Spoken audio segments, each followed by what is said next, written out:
Good evening, everyone. Welcome to the regular meeting of the San Rafael City Council. Today is Monday, July 20th, 2026. I'll request the City Clerk to call the roll. Councilmember Bushy. Present. Councilmember Hill. Present. Vice Mayor Kurtz. Present. Councilmember Yeden-Scolati is absent. Mayor Kate. Present. Thank you. So good evening, everyone, and welcome. Thank you for joining us tonight, whether you're here in the chambers or watching online or later commenting online. We appreciate your engagement in our community. At the end of tonight's meeting, I will be adjourning it in honor and memory of Esther Byrne, who's a former city clerk for the city of San Rafael. I don't know if you'll all still be here at the end of the meeting, but I did want to note that. We like to start our meeting by thanking all of our city employees. Every day, across every department, they work hard to serve our community. I want to highlight that San Rafael Fire Department recently received the American Heart Association Mission's Lifeline EMS, Emergency Medical Service, Gold Achievement Award for its commitment to offering rapid and research-based care to people experiencing the most severe form of heart attacks and strokes, ultimately saving lives. As the majority of the calls that we know that are received by our fire department do involve a medical issue, thank you to the fire department for receiving this, as it clearly demonstrates your commitment, ongoing commitment to providing a high level of service to all of our residents. So this evening, as many of you may know, there's been a recent change in state law regarding public participation at local government meetings. Beginning tonight, we will once again accept public comment from individuals participating by telephone. Public comment is one of the most important parts of local government, and it gives residents and community members the opportunity to share their experiences, perspectives, and ideas directly with the council and with the community. I also want to acknowledge something important. The First Amendment provides broad protections for speech, including speech that many people may find offensive or hurtful. While there are legal limits on certain types of speech, there's generally no lawful basis for the city to prohibit protected speech simply because it's offensive. That said, my hope and my expectation is that everyone who chooses to participate will help foster a respectful and welcoming environment. We can disagree passionately on issues before the council while still treating each other with dignity and respect. Productive public dialogue strengthens our community, and while harmful or hateful comments discourage participation and undermine the civic engagement we all value. So thank you in advance for making our public comment process one that reflects the very best of our community. We also include a land acknowledgement as part of our opening. This statement complements the ongoing collaboration and work we do with the tribe. We thank the original caretakers of this land. San Rafael is traditionally home to the Coast Miwok people, many of whom today are tribal citizens of the Federated Indians of Great Rancheria, and we honor their continuing involvement in stewardship practices that benefit us all. Thank you for being here. I'll now turn it over to the City Clerk to share how the public can participate in tonight's meeting. Thank you, Mayor Kate. And before I start, I'm actually going to pass it over to City Attorney Robert Epstein to report on closed session from June 29th. Thank you, Madam Clerk. Mayor Kate, the council met in a special closed session on June 29th, and we haven't met since then because we did not have a first meeting in July.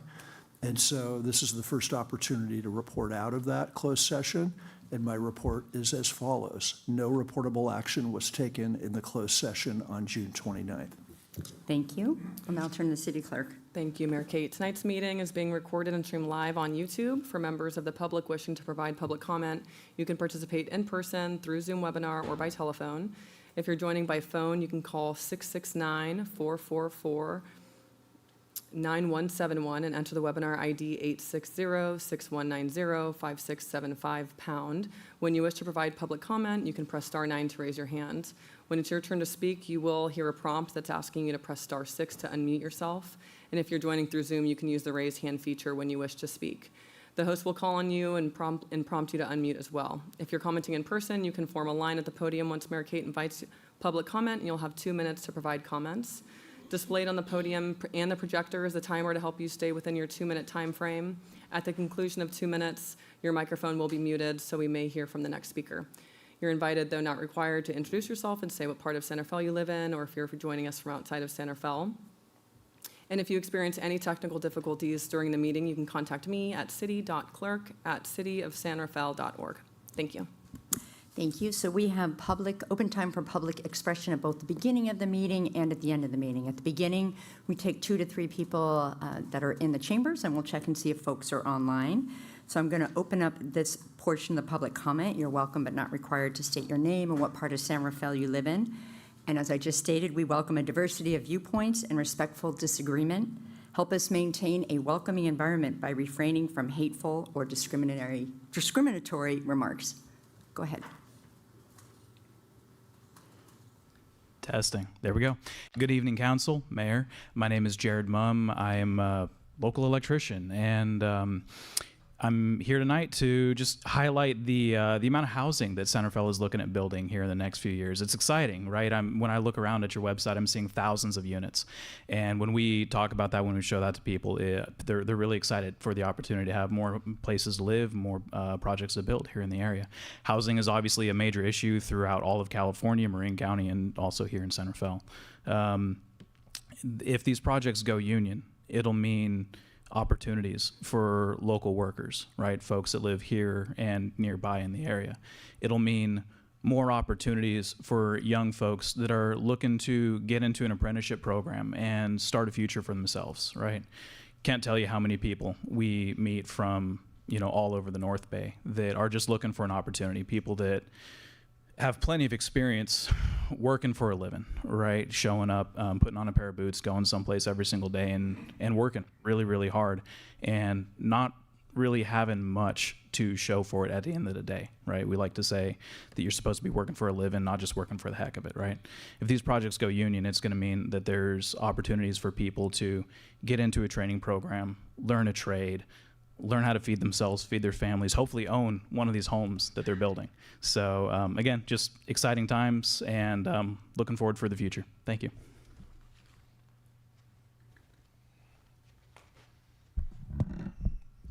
That was awesome, huh? John McIntyre, and I am lucky enough to serve the women and men of IBEW Local 551 as their business manager. And that's the electrical union in this area. We like to say from the Golden Gate to the Oregon State. And what does that mean to be in a union at all? People wonder, is that in San Francisco? No, we actually have the unions here too. And if you're lucky enough to make it into one of the union construction programs, then you're going to have health care, you're going to have a pension, and the health care is going to take care of you and your family, not just yourself. It's not going to cost you anymore if you have 1 kid or 6 kids. The pension will be there at the end of your work days, when you're done, and not at an age that you're too old to enjoy your pension. No, it'll be there at an age that you can still swing a golf club and lift up your grandkids or go see them, and enjoy yourself. But that's the whole intent, right? Work for a while, and then the last 30 of your life, then hopefully you're living that kind of life, a grandparent life, and I'm kind of looking forward to that myself. So how does somebody get into the program? How does somebody get into the building trades, and why would they? And who are these folks? Right now, we're at all of your job fairs. We go to San Rafael High, we go to Terra Linda High, we show up there. We have people on staff that's their job, to show up and speak to any young individual that wants to be in the building trades. And these are the folks that don't want to, go to college. And when college is being pushed down a lot of kids' throats these days, they're saying, well, what about me? What's your option for me? And if we don't have an answer for that, then you're dealing with the psyche of the young folks. Then what am I supposed to do? So when we show up there, we say, no, you're special too. You're brilliant at something. We're going to find out what that something is. Are you mechanically minded? Let's try and get you into the building trades. Let's get you into an apprenticeship that you just heard about. And let's give you the opportunity to also to have the life that you hope for yourself, that we all hope for our kids, right? We want them to be successful. They can be, and in the building trades, we're waiting for them. So thank you very much.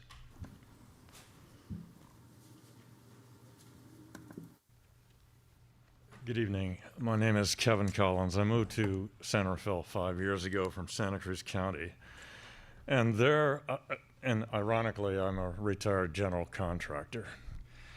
And in Santa Cruz County, I was involved in zoning law issues related to land use and building height, parking availability, and so forth.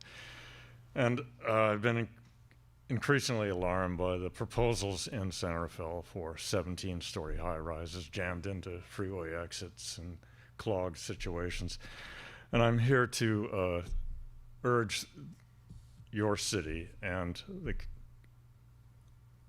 Marin County Council of Mayors and council members to confront this situation. I was doing some web research today. I found YIMBA law. They have 8 active lawsuits, one against Sausalito, 2 San Francisco, one against the governor for daring to limit development in the Los Angeles burn areas, Cupertino, Los Angeles, Redondo Beach, and Santa Clara.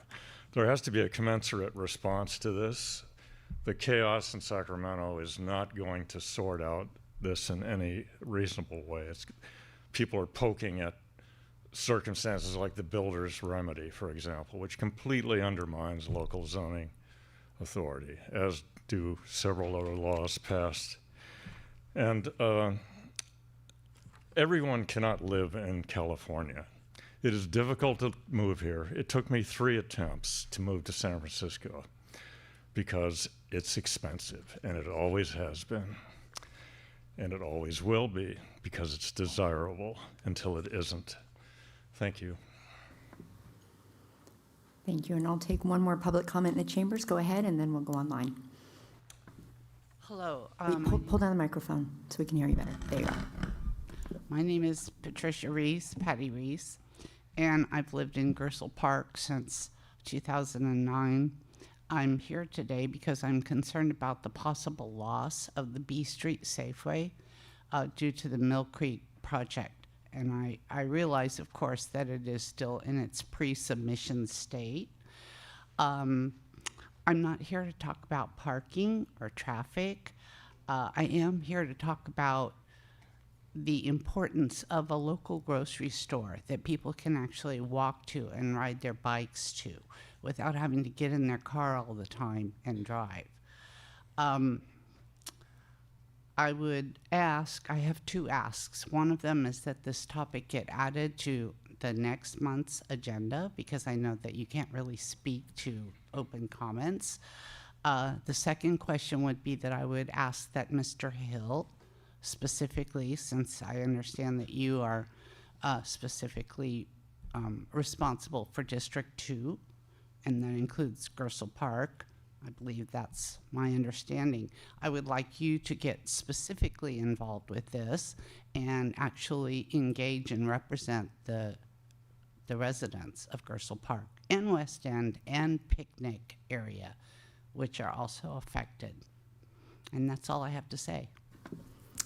Thank you, and I'll just clarify that all of us, including Councilmember Micah, who's not here, we represent all of San Rafael, each of us, so we might be elected by district, but I just wanted to clarify, we always think of the city holistically.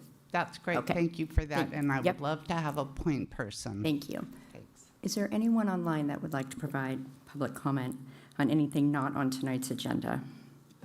Thank you. Just again, if you wish to provide comments online, you can use the raise hand feature, or you can press *9 to raise your hand. I see one hand raised.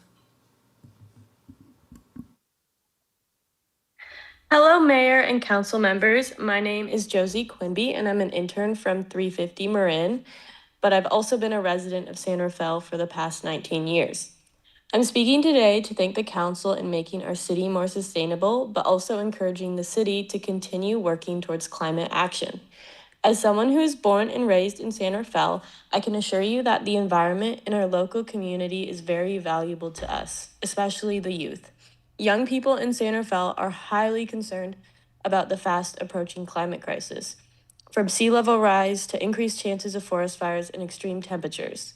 As a coastal community, San Rafael faces real risks from rising sea levels and extreme weather events. Investing in nature-based and resilient infrastructure today saves lives, protects habitats, and prevents costly repairs down the road. I hope you all continue to think about our climate and the environment down the road for our city. Thank you for your continued efforts in creating a sustainable future for all San Rafael residents. I see no other hands raised, but I'll give everyone a moment to use *9 to raise their hand or use the raise hand feature. I see no more public comment. Thank you. I will close the open time for public expression. Again, there'll be some more at the end of the meeting. We'll go to the next item, which is city manager and council member reports. I will return to interim city manager Paul Navasio. Thank you, Madam Mayor, members of the council. Just a couple of items to share. A couple of events that are coming up in the next week or so. Starting with later this week, July 25th, is the amazingly popular Touch a Truck event that is going to be happening at San Rafael High School at the 3rd Street parking lot. That will be on July 25th from 10 a.m. to noon. Also, in the first week of August, again, we won't be having our council meeting first Monday, but August 4th is the National Night Out event, which is, again, an opportunity to help promote our police-community relationships really at a neighborhood level. There'll be a host of neighborhoods that will be hosting special events, and we'll be providing additional information to the council, and there's information on our website regarding that event. Again, it's August 4th from 6 p.m. to 8 p.m. If anyone is interested in holding an event, there is a registration form on the city's website. And again, police, fire personnel, elected officials, and a number of city staff will be visiting those events throughout the evening. We announce this periodically, but and there was an event 2 Fridays ago at the San Rafael Theater, but the city continues to be very excited about the ongoing development and growth of our public art program, and specifically there was an event to celebrate the 4 of the murals that have been part of that public art event, specifically on the C Street garage on 3rd Street. Again, we had the statue at the B Street Community Center, murals at the City Plaza fountain, as well as on 2nd Street. And we will soon be announcing, I think, the date might already be for art installation here at City Hall. And so we like to promote that. They're really wonderful events, and the artists that are behind them, very interesting stories. I think the last thing I'll add is we did get a notification from State Department of Transportation, aka Caltrans, regarding preventative maintenance work that is being done on Highway 101 through San Rafael, both the freeway itself, some lane work, as well as several on-ramps, on and off-ramps. And so this work is going to be done starting this evening, Monday, July 20th, going through Saturday, July 25th. The areas that are being worked on that are in the northbound 101 direction, those areas will be closed from 10 p.m. to 6 a.m., so it's overnight work, and there'll be signage, but we're urging folks to just be aware of impacts of lane closures. Southbound closures will occur same date period from 8 p.m. 8 p.m. to 5 a.m. More detail on the schedule for the different ramps, but I won't go into that at this time, but thank you. Thank you. I'll turn to my colleagues for their reports. Vice Mayor. Sure. Wait, you're not on. Oh, sorry. Out of practice. I just want to add on to the comment about the public art event. Huge shout out to San Rafael Chamber, downtown program, and Stacy Lahman, who worked on it for a really, really long time for San Rafael. It was great. And I'd also like to highlight the new branding, and the tagline is "Look Around," which I thought was a really nice addition to the whole program.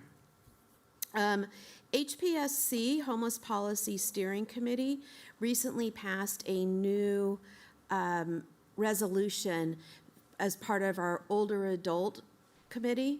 And that resolution gives direction to the broader HPSC group to do a needs assessment specifically for older adults around homelessness. And a study, we're going to be using Community Solutions group to help with that and use their toolkit, which is what was originally done for homeless. And so we're going to be focusing on older adults and then do a report back by May 2027. So more to come on that one, just to follow it. I attended San Rafael's Age Friendly Advocate Program, and they really are shifting their attention to advocating for older adults. The Marin Wildfire Prevention Authority Board meeting was last week. I attended with Councilmember Hill the Juneteenth celebration, which now seems like eons ago, but in June. And I believe that's it. Thank you. Thank you. Councilmember Hill. Thank you, Mayor. I am going way back because we did not give councilmember reports at the meeting on June 15th. This goes really far back. I attended a meeting on June 2nd, the Measure P Subcommittee, also known as the new Library and Community Center at Albert Park.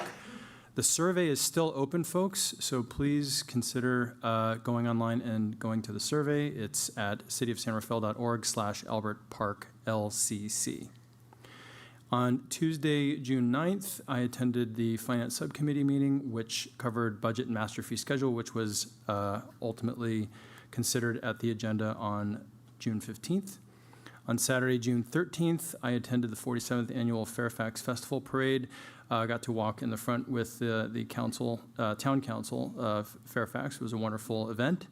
And the final meeting of the year for Marin County Council of Mayors and Council Members was held on June 24th, during which the incoming president, Gabe Paulson of Larkspur, was at least nominated and will be voted in potentially at the next meeting, and Vice President Chantel Walker of San Anselmo is being considered for Vice President.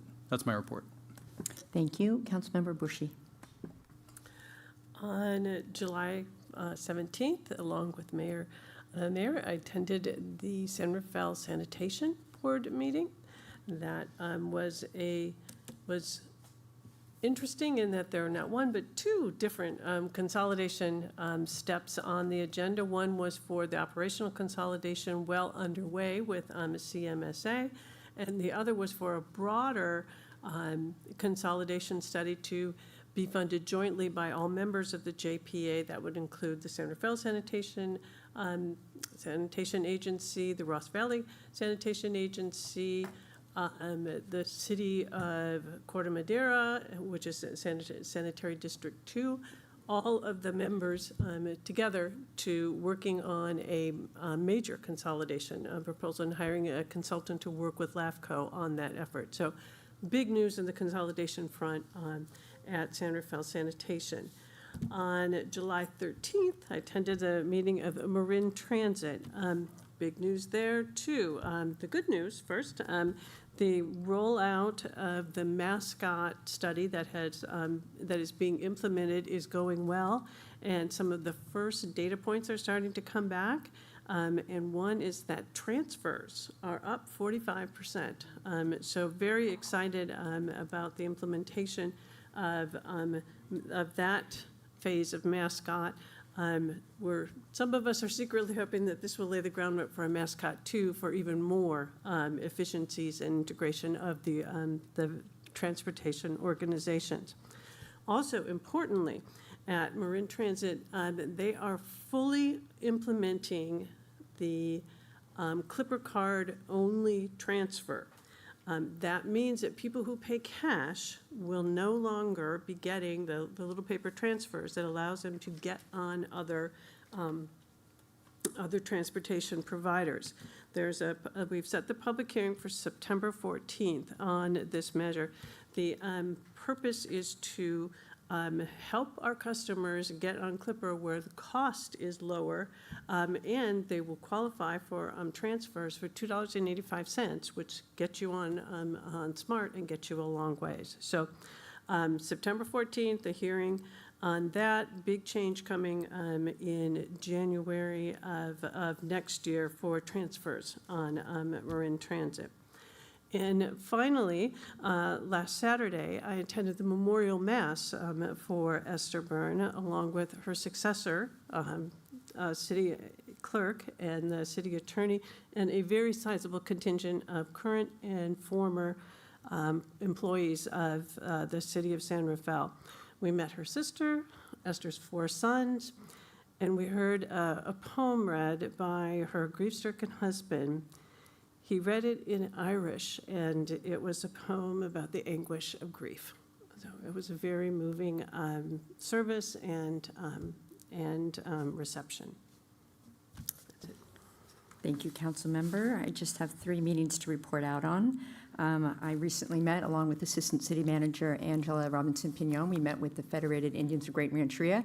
You heard the land acknowledgement at the beginning, and we do connect with them periodically, so we went up there and had a good meeting and discussing various issues that are important to both our agency as well as theirs.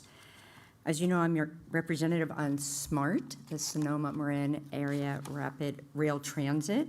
We had our meeting, we had some updates to the budget. We also received the same mascots that Councilmember Bushy just referred to update.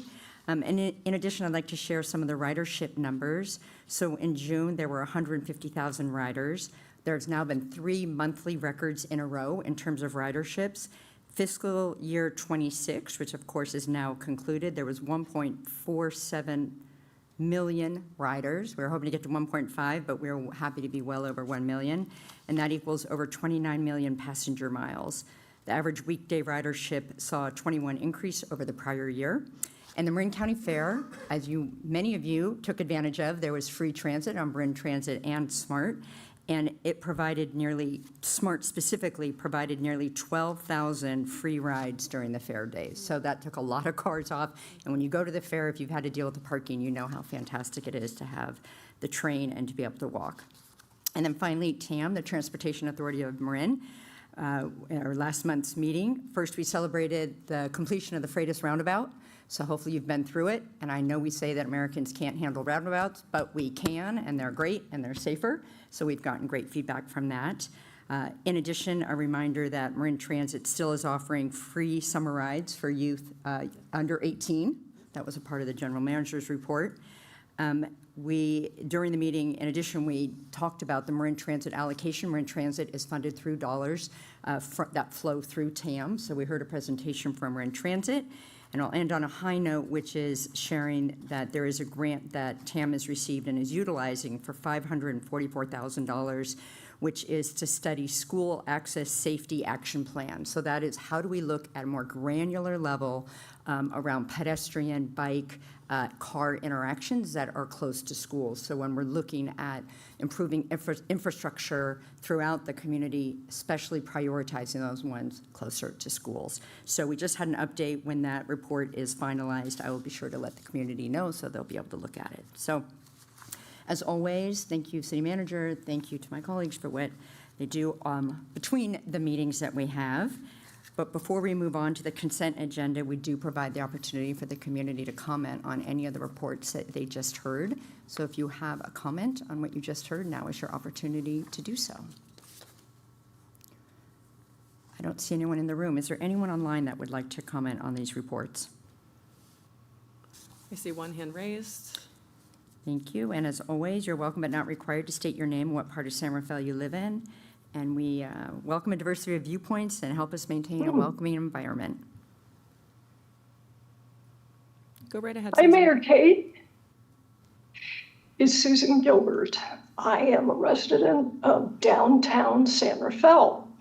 I deeply appreciate your advocacy on behalf of SMART, which makes it easier for all of us who appreciate public transit to be able to get from here to there safely and conveniently, and now, in my 65th year, freely. So I have deep appreciation for that.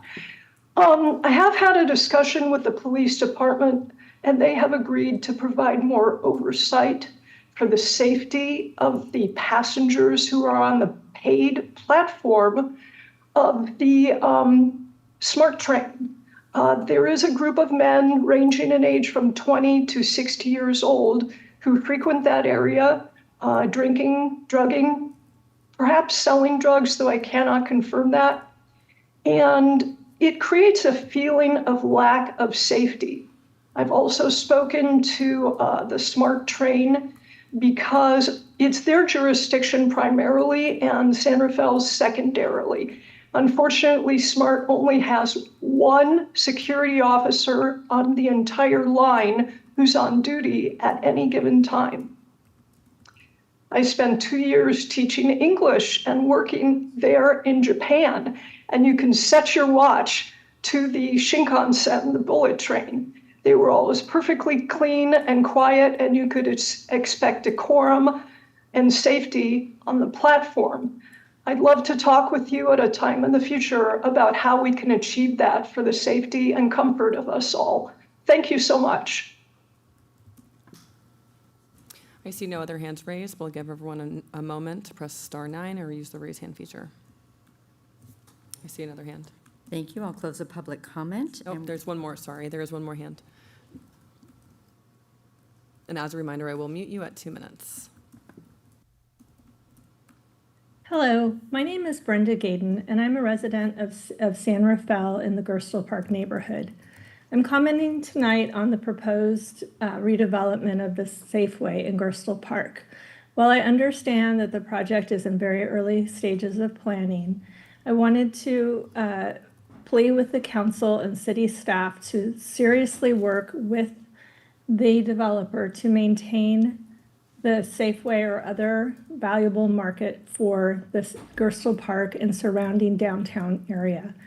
This is an area where we have a number of low-income people, a number of elderly people that walk daily to and from Safeway Market. And to take away the market in favor of simple residential development with no lower story market would be a devastating impact to this community.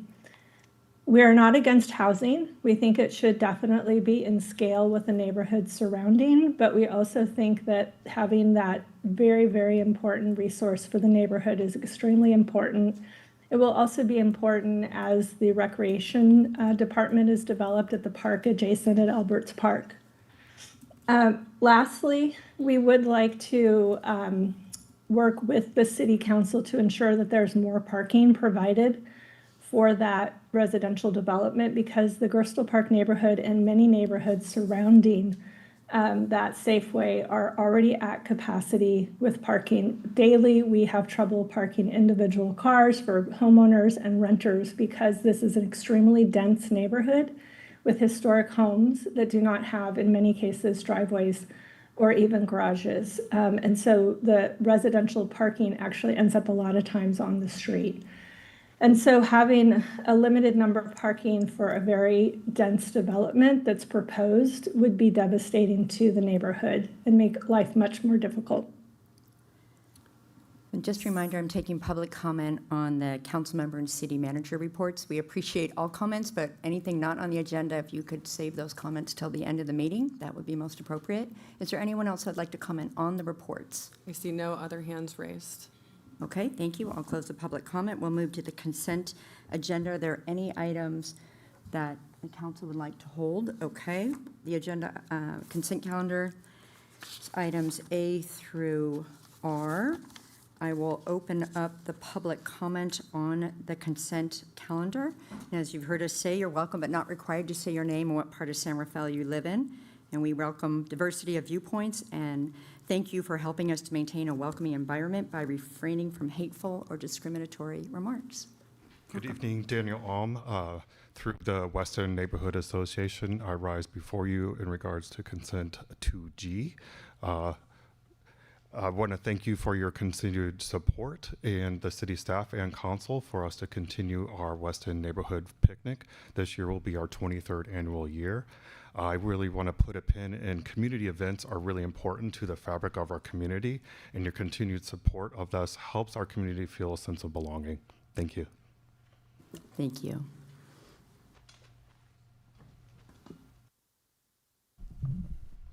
Hello, Mayor, City Council members, and staff. My name is Wayne Rayburn. I live in San Rafael Meadows. I'd like to speak on item 2I, the establishment of 350 Maryville Affordable Housing Development Project Subcommittee. Regarding the formation of the subcommittee for 350 Maryville Affordable Housing Project, we view this step as positive light as providing greater opportunity for public engagement. This should allow for greater transparency about the development proposals that were submitted in response to the city's request for the proposals. We hope that through this subcommittee, the city will fully engage the public in the development selection process, allowing us to be informed and comment on the developer aspects that are on the table for consideration, such as the number of units, number of stories, building heights, and the amount of parking that each developer has proposed, along with the planned CEQA review for the project. These are all elements that the public has the right to be engaged in, and we expect to be able to have a say on how this development project unfolds and progresses. We also request that the city create a citizens advisory committee for this project with representatives from San Rafael Meadows, Marydale Road, and surrounding neighborhoods participating in the advisory committee. While this idea is not on tonight's agenda, we request that the city form a city advisory committee for the 350 Marydale project in the very near future to coincide with the city's selection of the development team for this project. Thank you.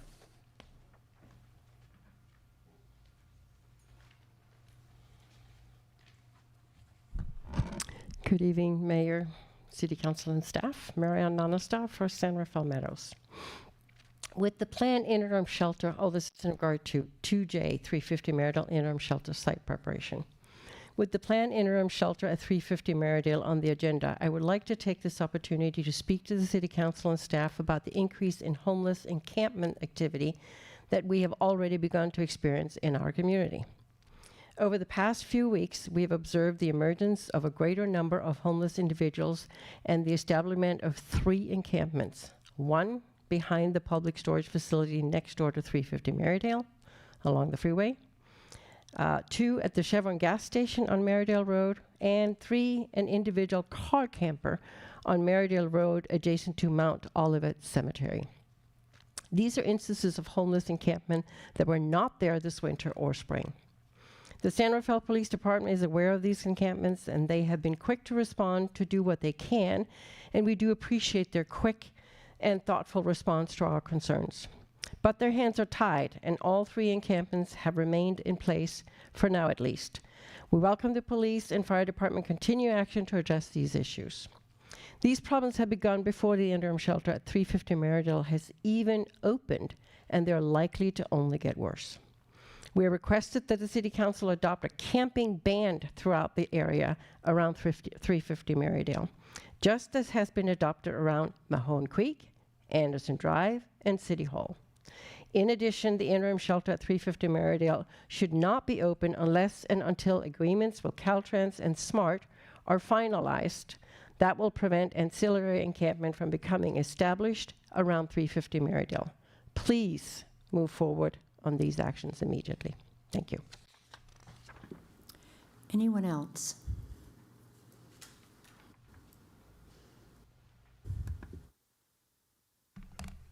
Good evening. My name is Gregory Andrew, and I live in San Rafael Meadows. I'm here to speak on item 2J.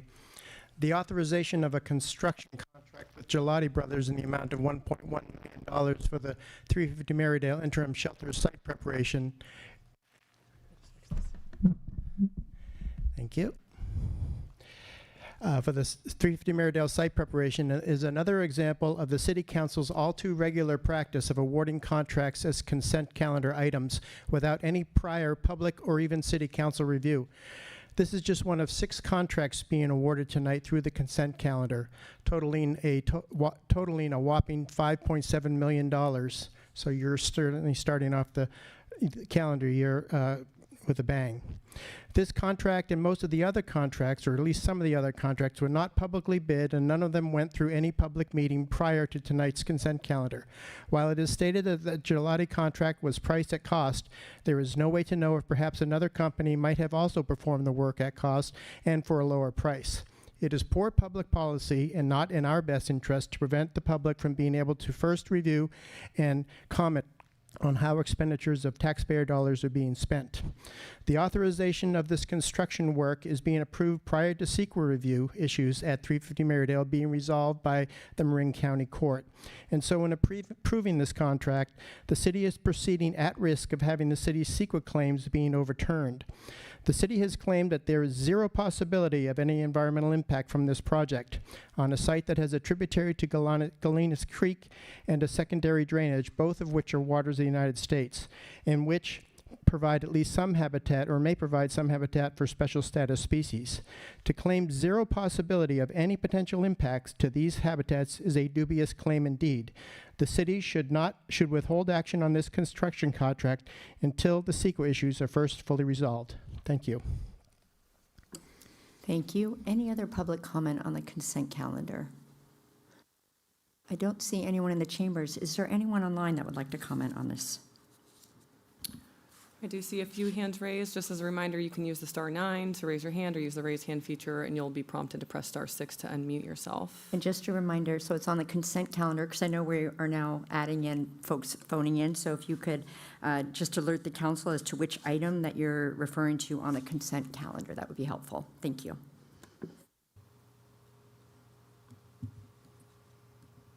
Hello, Mayor and Council. This is Craig Murray with North Santa Rafael. I want to thank you for having this open sessions for Zoomers and folks that call in. I'm calling in on item 2F, cooperation agreement with County of Marin for grant programs. Marin County's 2024 action plan, page 34, AP 50 states that Marin County has 2 areas of low income and minority concentration. 1, the canal, 2, unincorporated Marin City. And states the county could only invest in rehabilitation, affordable housing with federal dollars in these communities. This is a result of work undertaken to comply with the 2010 and 2019 voluntary compliance agreements with HUD. I request that the City Council consider that the city, as an entitlement city, manage its own CDBG and home funds with staff under its goals of the housing element and the action and consolidated plan. Retain approximately 20% of its administration and apply these funds to all areas of San Rafael in need. Many charter and county cities manage their own entitlements. As the city continues with the county management, then I request that the San Rafael members of the Priority Setting Committee, PSC, considers other areas that are known to have qualifying low income and minority qualifying areas, such as San Rafael's California Hill in 94901 and Marydale Road in 94903. Marydale Road supports a large population of qualifying minority and low income households, as well as seniors and children, and it has been over 50 years since the city has annexed the area, and yet there are large sections without sidewalks, safe crossings, and improvements that can increase accessibility for these persons with disabilities and usability for seniors and children. Thanks again.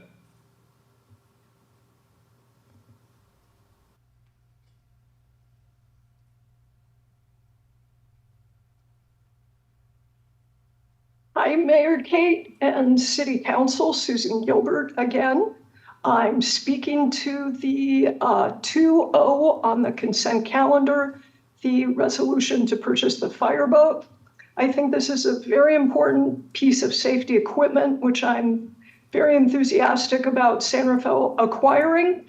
I could see its usefulness, particularly considering the terrible tragedy we suffered a couple years back during the canal fire. And also, of course, the tragedy that happened last week on the bay. These types of boats can be crucial in preventing injuries or deaths. So thank you so much for considering that resolution.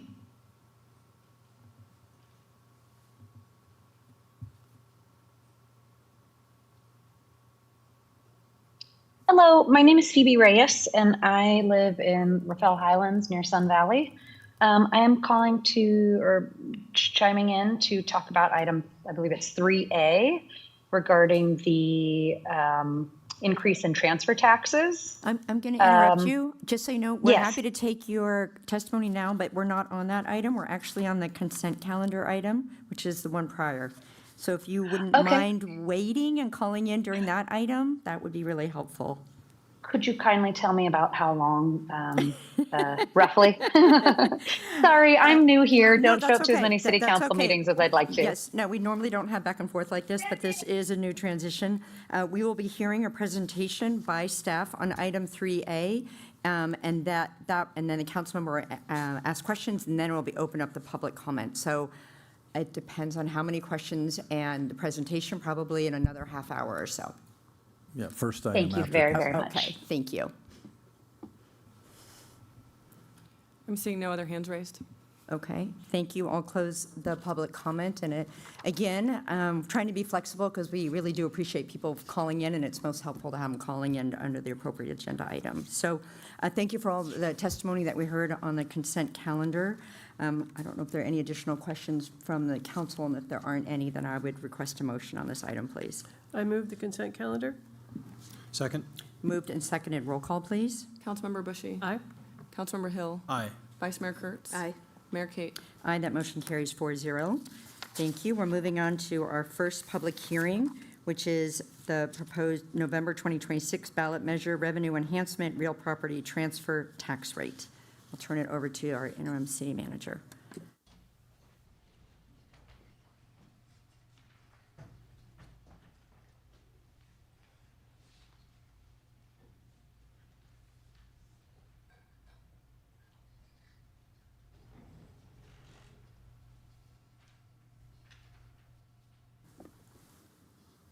Okay, thank you, Madam Mayor and members of the council. As noted, this public hearing is to consider an action recommended by staff for the city council to adopt a resolution that would, among other things, place on the November 2026 ballot an ordinance that would amend the city's existing real estate property transfer tax.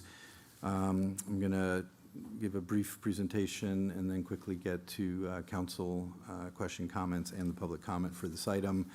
Again, just a summary of the staff recommendation is the adoption of a resolution calling the municipal election for the purpose of submitting to the electors a measure to modify San Rafael Municipal Code section related to the real property transfer tax, which would, if approved, if placed on the ballot by the council and approved by the voters, would increase the real property transfer tax rate. We would also be adding an oversight provision consistent with most all of our other voter-approved tax measures. And then the technical part about requesting the County of Marin to consolidate and conduct the election, direction of the city attorney to prepare an impartial analysis, and authorizing Mayor and Councilmember Bushy to file a ballot argument and or rebuttals for the measure. So the background on this piece is part of an ongoing discussion that we've had in this chamber with the council and at council subcommittees regarding sort of some strategic planning around long-term fiscal stability and long-term fiscal sustainability. We won't rehash the lengthy meeting we had at the end of June where the council adopted the annual budget, $200+ million all-fund budget. We did some balancing measures, some belt tightening, did some budget flexibility to address some emerging needs. But one of the things that we've been attempting to highlight throughout our discussions with the council on the city budget and fiscal situation is really the large and growing list, I would say, of unfunded and unmet needs that we don't currently have adequate funding to address. The slide that we're sharing here actually was included in our last budget presentation, really to give examples within various categories within our baseline funding, which is costs that we are going to incur regardless of whether or not we have additional funding. Some that still remain outstanding is kind of a shortfall in our kind of equipment replacement and a lot of our assets when they come up for at the end of their useful life, increasing costs related to liabilities and claims in that whole area, which we will hopefully have some time for some more detailed discussions in the coming months. At or near the top of the list continually, and it's highlighted by the council, is our infrastructure funding needs. We are continuing to advance, our capital program with limited available funding, for maintenance and preventive maintenance. Most of the projects that end up funded in the capital plan are as a result of one-time funding and grants that we're able to secure. But there was an item actually approved, I believe, on the consent calendar a few minutes ago, our annual pavement maintenance program. about $1.3 million, $1.5 million a year goes into that. We are between $2.5 and $3 million a year short of being able to fund our ongoing street pavement maintenance program at a level required to actually maintain current conditions, let alone improve them. And arguably absent either additional funding or reprioritization of funding in that area, we will continue likely to see a decline in our roadway conditions. Also on that list is sidewalks, storm drain improvements. We have a park capital plan, park maintenance plan. We've identified about $10 million worth of funding needs over the next 10 years, separate and distinct from the demands on our park infrastructure related to new development, which was somewhat addressed by council's recent actions related to the park impact fee. But in terms of just baseline maintenance and replacement costs for our current service levels, that's an area of unfunded need. Public safety, kind of, well, not top of the list, but among the top of the list is ongoing funding to be able to sustain, if not expand, our SAFE team, alternative response to some of the calls for service related to our unhoused population or any individuals in crisis that need a response that doesn't necessarily require sworn law enforcement or our fire and paramedic staff. We can have a long conversation, and we will eventually, on sort of public staffing going forward as we continue to see increased calls for service, changing demographics, and just continued pursuit of best practices in the area of fire and EMS. And then we've added some other areas on this list. Again, this was also included in the budget document. And in the staff report, there's a little more extensive discussion of all of these. I want to bring this slide back to the council, which is another, I guess, piece of information that speaks, I believe, to the context for the need to at least look at other revenue sources. And this is looking at of the property tax that is paid by all property owners who own property in the city of San Rafael. And this is the 1% constitutional state property tax rate of 1%. City of San Rafael, near the kind of center right of this chart, we retain 12.2% of every dollar that is collected. And this chart basically shows our allocation in comparison to the amount of property tax that's retained by other Marin County cities and towns, and also on the blue bars, how much of that property tax paid in each jurisdiction actually goes to Marin County. So just to be clear, for San Rafael, we retain 12.2%. The County of Marin retains 19.2%. We are, I would say, well below the average. If you do a straight numerical average, would be in excess of 16%. But this is just, it's just a fact of how our dollars are allocated, and without arguing good, bad, or indifferent, being on the lower end of the scale, while at the same time being a full-service city where we run our own police department, our own fire department, have our own library that not all the cities on this chart have responsibility for. While on the one hand, we can compare our financial situation, our taxes to other cities and towns in Marin County, we all are dealing with a different deck of cards, if you will, that we've been dealt with. So we're trying to do the best we can with the resources we have. But this is one of the reasons why the city has relied on and continues to rely on additional funding sources such as voter-approved sales tax measures, the library tax measure, the paramedic tax measure. It's to bridge the gap between the service level and service level demands, the cost to deliver those services, and the revenues that we would be receiving kind of on the natural to support those. And we can talk more about that. So this is just lays a little bit of the context.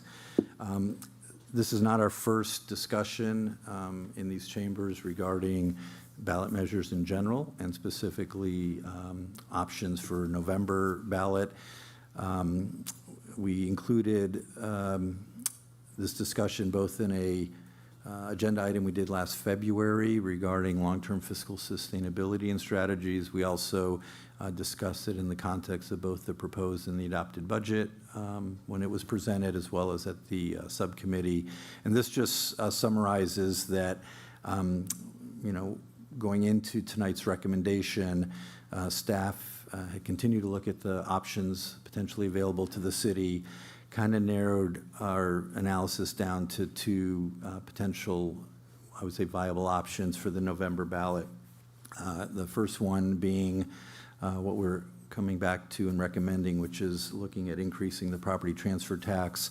Current tax rate is $2 per thousand, or effective tax rate of 0.2%, and an increase to a 1%, which is $10 per thousand or 1%, would generate an additional $6 million per year, which is not the be-all and end-all, but would make arguably a significant contribution towards addressing at least some of the highest priority needs on our unfunded need list, and significantly, as a general purpose tax, in order for this to be enacted, it would require a majority vote, 50% plus one of the voters that would be participating in that election.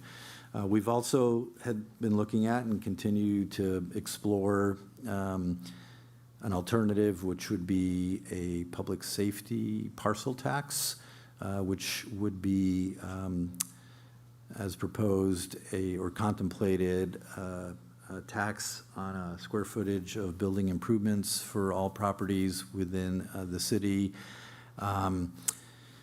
What we were looking at was a rate that would generate about $3 million per year. This is about half of what the Measure P parcel tax that was approved in November 2024 via a citizens initiative. And so this has a different, obviously, effective net tax depending on the size of the property and the size of the structure, with some property owners having some significant tax bills as a result. But also, as a special tax, for this to be enacted, it would require a 2/3 vote of the electors participating in the November election. We shared also with the council last month some scenarios of how either a revenue from a property transfer tax, as suggested, that would generate $6 million, how that could be allocated essentially between infrastructure improvement needs and public safety needs, and how we might potentially propose a public safety parcel tax were we to proceed with that, albeit at a reduced overall dollar amount, but potentially a little bit more funding for public safety because of its dedicated nature. So from that, I want to move forward to, since this was presented to the council and we signaled this at the time, the city did conduct a survey, a poll of likely voters in the November 2026 election. I will note as I go through these slides that Curtis Bello from the polling firm of FM3 is joining us online this evening and is available to answer any questions that may come up on either the information presented here or anything else related to the survey, but went through the methodology for their survey. I'm not a survey expert, but this was effectively a split poll where everybody received certain questions, and then the poll was split to test these two alternatives in the sample. And just going to share highlights of those results, that both a public safety parcel tax and a property transfer tax received initial support. Just when asked sort of cold the question, would you be likely to support either of these measures? And how these slides show is the definitely yes and the probably yes right around 51% for both measures, and similarly, probably no, definitely no, about a little over a third of the respondents. The definitely no's are important because those are unlikely to sort of change their opinion over the course of between now and November. So that's important number, but also is the level of undecided opinions in the sample. So it depends on more information and how things are going at the time, et cetera, et cetera. For the public safety tax, we're showing the initial sort of voter sentiment, and then as these surveys do to help really dig a little deeper, the respondents are presented with likely arguments in favor of the measure to see how their opinion might be swayed or how it moves, and in this case, for the public safety tax up to about 60%, and then when presented with sample arguments or statements in oppose or critical of the measure, reasons not to support the measure. What's important here to take away is that while there was a majority support beginning, middle, and end for this measure, it didn't come close to hitting the 2/3 vote requirement that would be required for a special tax. When looking at the general purpose real estate property transfer tax, again, given the margin of error in these samples that Curtis can speak to better than I can, right around the required threshold out the gate, with hearing arguments in support of the measure and the reason why we would be advancing it, it went up into the mid 50% range, so to get some bump there. But it's noteworthy that arguments that were presented in opposition to the measure also had the effect of reducing some of that. So the takeaway here is that between the two measures, the public safety tax doesn't really look like it has a path towards getting a 2/3 support, regardless of the effort that may go into that. And the recommendation that's before the council tonight for a real estate transfer tax has a potential path to passage and support, but want to be clear that it by no means falls under the slam dunk. These rarely do, but it's based in part based on these results that we're advancing the recommendation that's before you this evening. I'll just end this part of the presentation by highlighting that within the survey, there were also a number of questions aimed at both what are the areas that the prospective voter and the community more broadly defined feel are important to support in a tax measure and a revenue measure. And this, the far right column here adds the extremely important and very important, those two numbers. And at the top of the list, number one, not surprisingly, is maintaining our 911 emergency medical, police, and fire response times, which is a key component of why we would be putting this before the voters. Preventing the deterioration of streets and roads, check. Addressing impacts of homelessness, including litter and illegal dumping. So some of what's interesting here is among the highest priority needs that we've identified, they seem to also be the ones that resonate most strongly with at least the respondents from the survey. There's a long list below this, but I just wanted to highlight those areas among others. So again, the recommendation before the council this evening is essentially to pursue asking the voters if they would be supportive of increasing the real estate property transfer tax as a general purpose tax. Again, with an increase to a rate of 1% that would generate $6 million per year. I should note that in the staff report and in the resolution is the actual ballot language that is being proposed. I probably remiss that I didn't cut and copy that into this, but we can highlight that for sure before we get to any council decision on this. I wanted to end with just a few more kind of background and context pieces in terms of not so much why we're contemplating bringing a or a tax measure to the voters, but why specifically a property transfer tax. And we did look at other tax measures, including other general purpose taxes, which include the transient occupancy hotel tax. Many cities have utility users tax on the books that the city of San Rafael does not have. The business license tax, I would just say that the hotel tax and the business license tax would not be generating anything near this amount of revenue, even with bringing them to arguably the maximum rate that we would even contemplate bringing forward. So the property transfer tax, we believe, is at least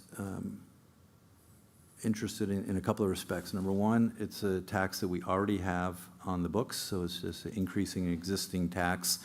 Number two, the tax rate is arguably, depending on the cities that we're comparing to, and I'm looking at all of the cities in California that have property transfer tax, which, by the way, is by state law only the purview of charter cities. So general law cities do not have the ability under state law to enact a property transfer tax.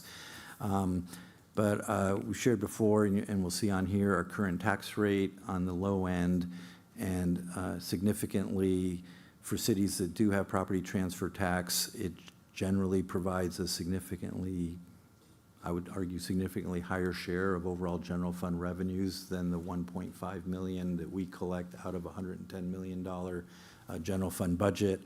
And so this chart does sort of compare existing property transfer tax, and I drew the line right at the San Rafael, so you can see clearly the cities whose have these taxes on the books that generate, whose general fund is more reliant on property transfer tax, which from a finance director's perspective is also appealing relative in the sense of diversifying our tax base as opposed to going back for another sales tax increase or some of the other taxes.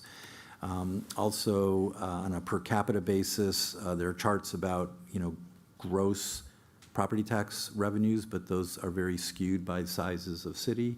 So to normalize that, this is the property transfer tax revenue on a per capita basis. And again, San Rafael there is on the green line in the middle of the chart, and it shows you of all the cities that have the property transfer tax on the books, the vast majority of them are generating significantly more revenue per capita. So, and then the last chart, which I'm going to attempt to explain, just shows really the property transfer tax rates that cities that have property transfer tax on the books charge. I will note of interest that while I have a number of cities, I think 25, 26 cities in the state with property transfer taxes, this is actually sorted by county. So you'll have sort of your Alameda County, East Bay cities off to the right. And then when you get into El Cerrito and Richmond, you're in Contra Costa County, and then you get into some of the Southern California counties until you get to San Rafael, which is next to Santa Monica, that has one of the highest rates. And then City and County, well, Sacramento, City and County, San Francisco, and then San Mateo, Santa Clara's, and at the far end you have Sonoma County, which is the Petaluma and Santa Rosa's on that. And this chart tries to display two things. One is the comparative real estate transfer tax, and if it shows on the video, the sort of the purple are the cities that just basically have a flat property transfer tax applied across all transactions at that rate. There are several cities, maybe about 6 or 8 of them, that have the so-called tier structure. So they'll have a certain tax, you'll see at the bottom, some of them, anything up to 300,000, and then up to $1 million, 1.5, 2 million, 2.5. So some of the, these cities that may go up into the 3, 4, 5, and 6%, only do that for their higher value, but it just shows that there's a tiering of them. And I would just note that with our recommendation to consider Without a tiering structure, increasing our rate to 1%, the San Rafael bar would be up at that first line, which is the 1%, the horizontal line. And while I didn't put the proposal on here, you could see how it then compares sort of with the other cities that have the existing taxes on the books. We have not done a lot of research on to what extent some of these cities might also be contemplating bringing forward additional taxes on it, but thought that would be somewhat illustrative. So just to wrap up, our staff recommendation this evening is for the council to consider and adoption of a resolution to call the general municipal election to place the measure on the November 2026 ballot, increasing the real estate property transfer tax, and then requesting that the county consolidate and conduct the election, have the city attorney authority to prepare impartial analysis, and then Mayor and Councilmember Bushy to file the arguments. So with that, I will conclude the presentation. I'm happy to answer any questions you have. I said Curtis Bello is joining us remotely. If there's any questions on sort of the needs component, we have also staff available here at the meeting to help answer any questions council might have. Thank you. Thank you for that staff report. And as you mentioned, we have talked about it in the Finance Subcommittee as well, but we haven't had a chance to talk about it up here on the dais. So I'll start with questions first. Vice Mayor, do you have any questions?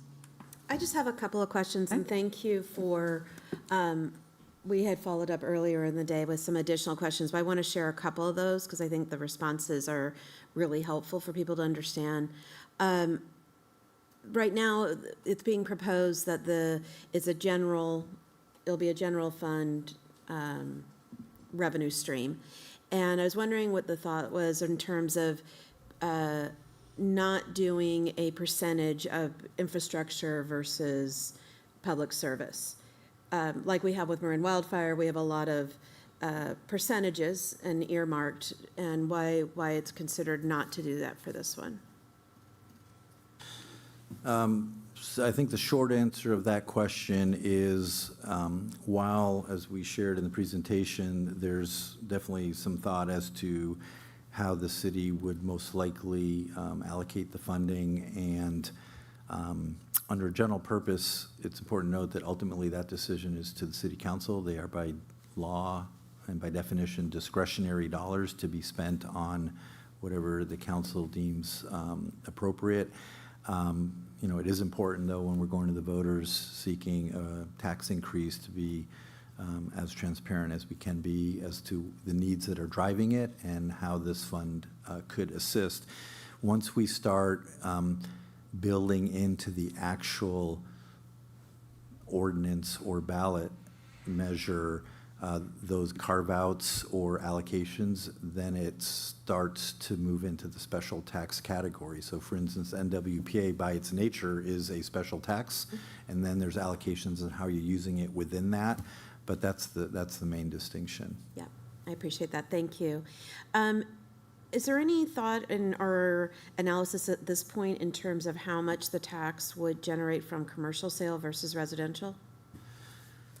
I will say, Vice Mayor Kurtz, that we have that data.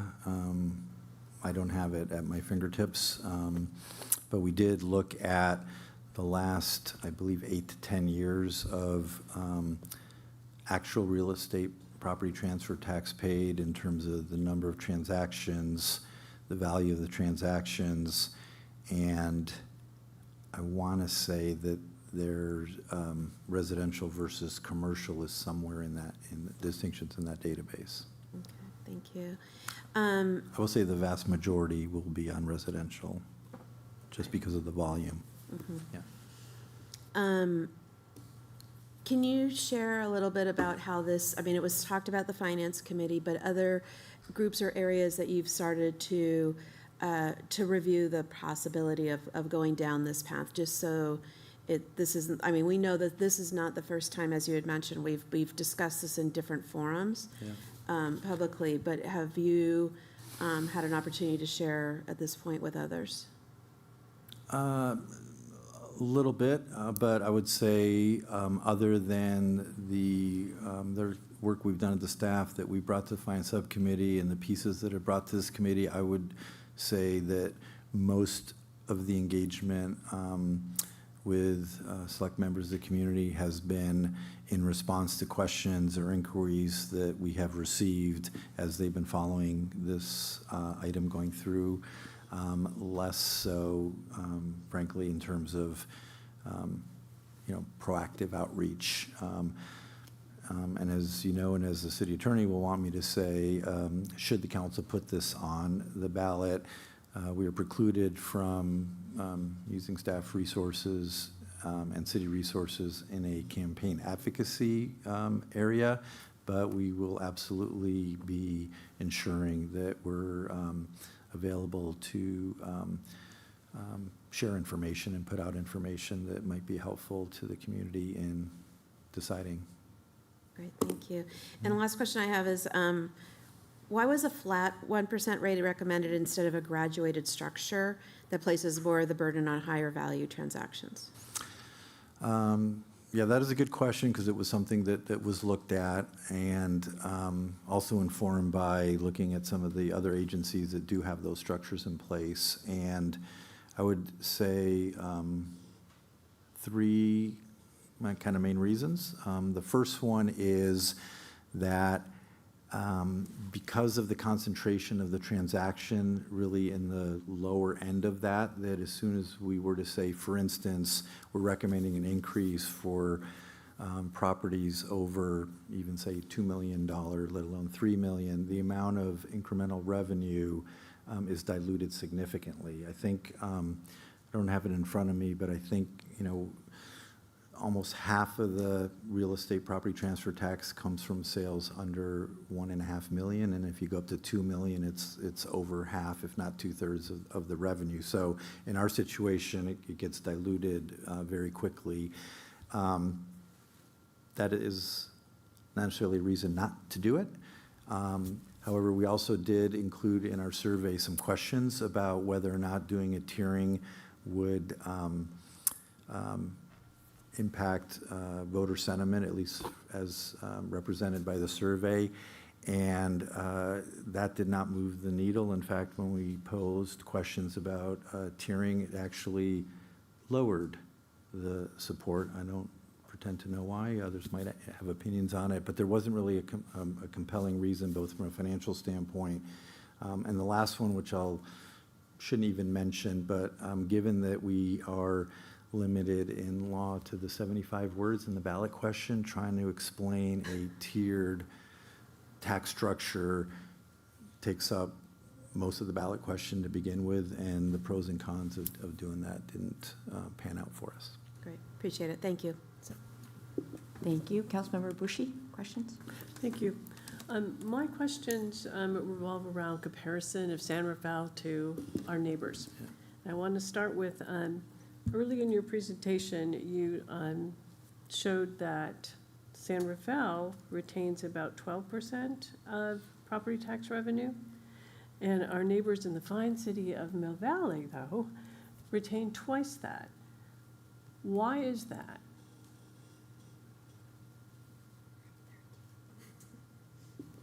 I don't know that there's an easy answer to that question, other than what I may have tried to explain before, that the allocation of the baseline Prop 13 property transfer tax was put in place following the passage of Prop 13 back in 1979. And which is when Prop 13 was approved by the voters in the state of California.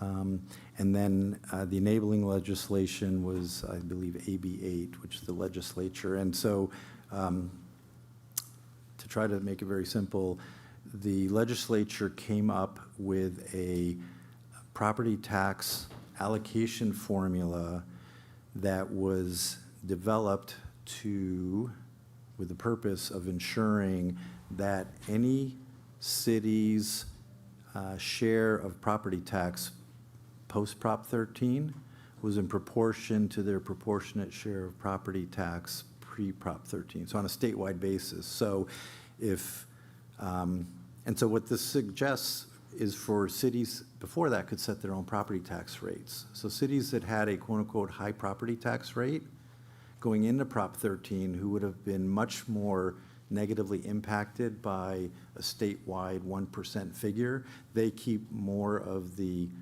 local property tax than a city that would have had a lower property tax rate at the time.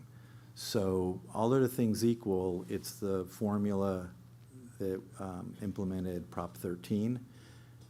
In 1979? In 1979. Okay, so this happened a long time ago. This was set, and we cannot change it. That's the important We point. cannot change that. The other area or two that impacts this number over time is obviously new cities, new incorporations.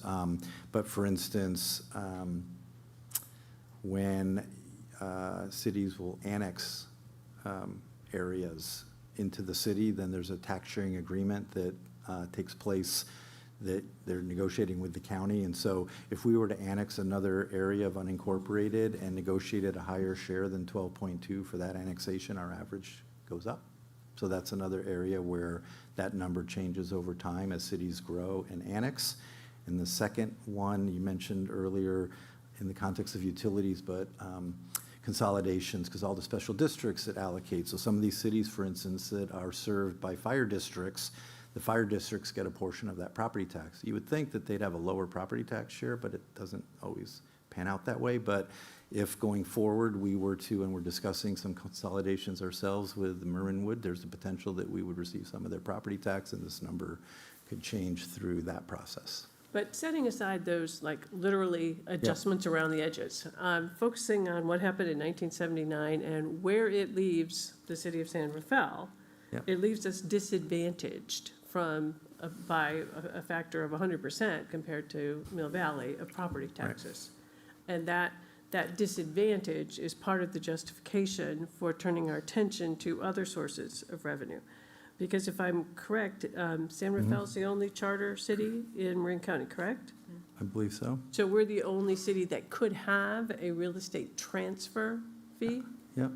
Okay, so we're on our own. Can I underscore that? Because I on that chart, we just showed the average allocation of property tax for marine cities and towns is, I think, was 16.2, which is 4% more than our 12.2. That would have, if we had that level, we would be receiving about $9.6 million a year in incremental property tax. And I would submit that we might not be having this conversation if we were in that. We'd be even happier if we had Mill Valley's 25%. So just putting that out there. But comparison, so what's driving this. Now, turning our attention to the newly proposed tax, real estate transfer tax. We have no comparators in Marin County because we're the only one that can do this. Correct. So that leaves us with looking sort of across the North Bay.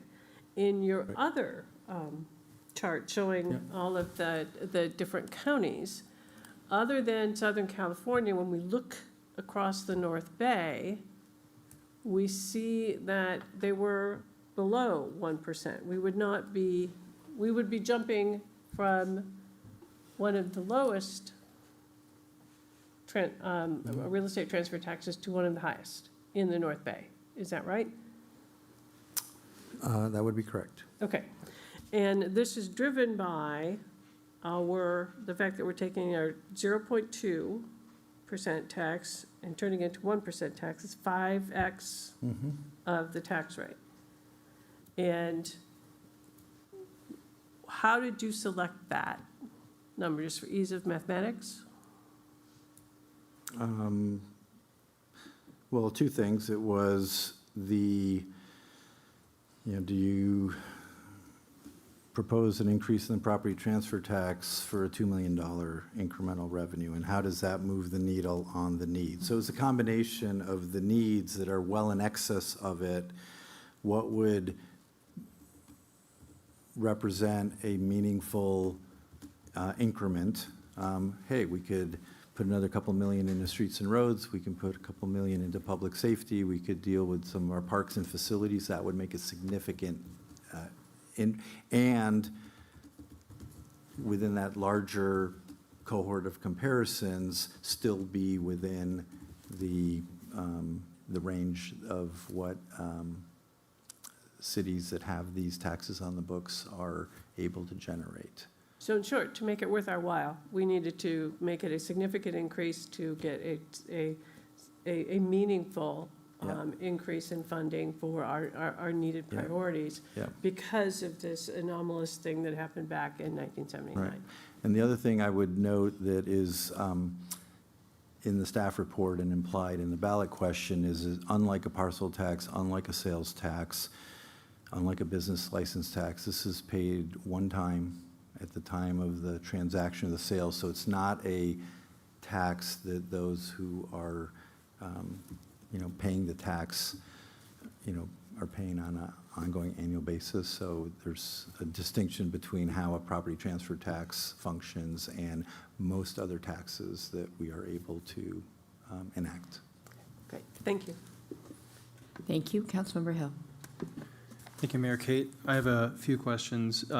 When I look at the draft ballot statement at the very bottom, it indicates with annual audits and public spending disclosure. Can you elaborate on what that would mean? I presume it meant that at least it involves the voter-approved tax oversight committee, including this as part of its oversight, but I just wanted to hear if there's any more, or if you could elaborate a little bit on how that would go to that committee.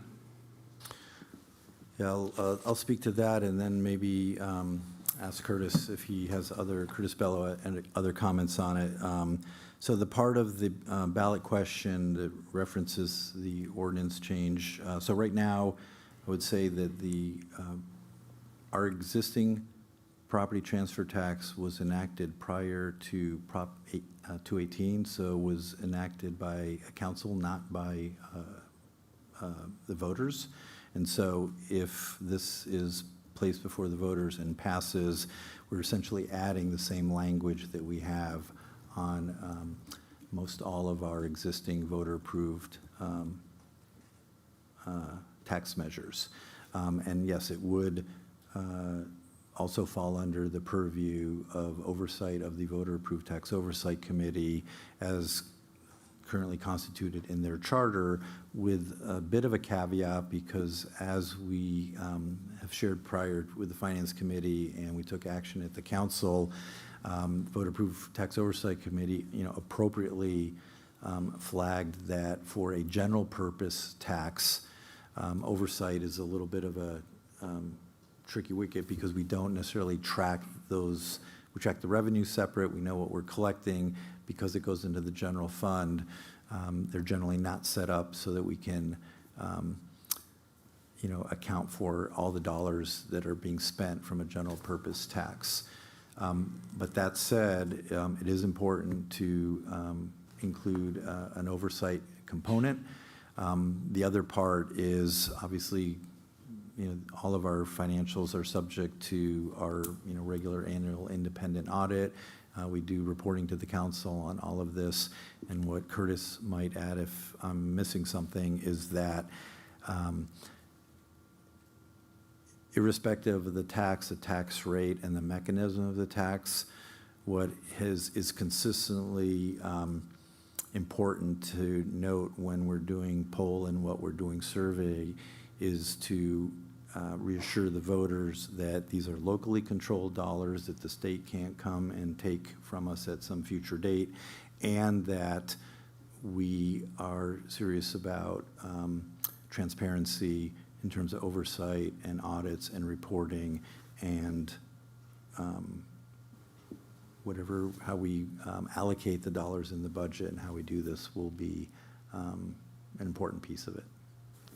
Thank you. My next question is regarding impacts. So I think everyone in the room can do this kind of math, which is if you sell a property and the sale price is $1 million, then the tax rate for this particular tax would be $10,000.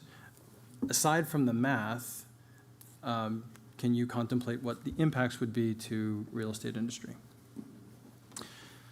I'm not sure if I can speak to the impacts on the real estate industry, if that's the Locally. question. How about locally? Yeah, no, I guess what I would say, and this question does come up, and others will have their opinion, and we'll see, but I would just say that it's not uncommon for the real estate property transfer tax, and we have one on the books currently, is oftentimes the real question is it borne by the buyer or the seller on the property? So an argument is that it increases the cost if it's largely on the buyer, and may, kind of eat into the equity that a seller might be otherwise getting from it. And a reminder, we're talking about 1% of the sales price. So there are scenarios out there where a property transfer tax, like many of the other fees that are associated, like a real estate commission, can be on both sides of the ledger, like split between the property owner, the seller and the buyer. That's not uncommon. And then what comes into play, at least from some personal experience, although it's been a while, is that depending on the housing market, right, when you're in a buyer's market, then some of these costs through the negotiation between individual buyer and seller can be negotiated to be picked up by one side or the other. The other extreme is in a quote unquote, seller's market, when properties, particularly residential properties, are going over asking price, cash only, and they're flying off the market. It's not uncommon for the property transfer tax to then be kind of swooped up into the transaction costs, and that's all I'm going to say about that. Okay. Well, thank you for addressing a very broad question on the real estate industry. So and my final questions are not to go through every unfunded need that you articulated, but I do want to, for the sake of emphasis, understand what is meant by our pavement program. Is we need to increase it by $2 million a year just to maintain PCI, which is our pavement. If you can elaborate on the initialism, and then just make certain that, do we degrade by 0.5% a year, 1% a year? I just want to understand, just so that a community member can understand how this translates into road quality. So I'm going to ask our Public Works Director, April Miller, to assist on this. But one thing I'll say at a very, very high level, and she can speak more to it, is we talked about $2 million. I think in the staff report, we actually bumped that up to between 2.5 and 3, because I think in like 2022 or $23, we were in that $2 million range. And let's just say that pavement condition index, has numbers associated, but they're in excellent condition, good condition, fair condition, and we're at the very bottom of the fair category. And at our current funding level, it will continue to deteriorate. The question of how much funding is needed per our most recent reports to maintain it at the current level, let alone bring it up, is going to be probably in excess of the $2 million. April? That sounds accurate.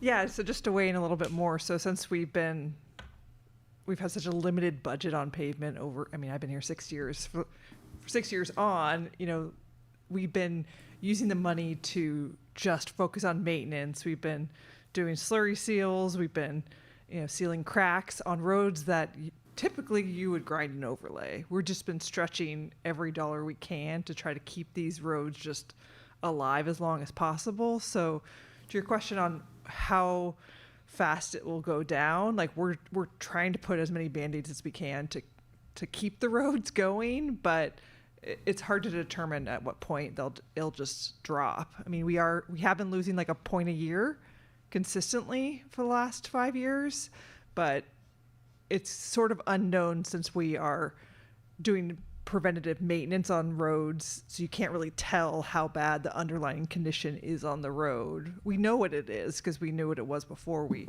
did the pavement maintenance, but we are stretching our dollars.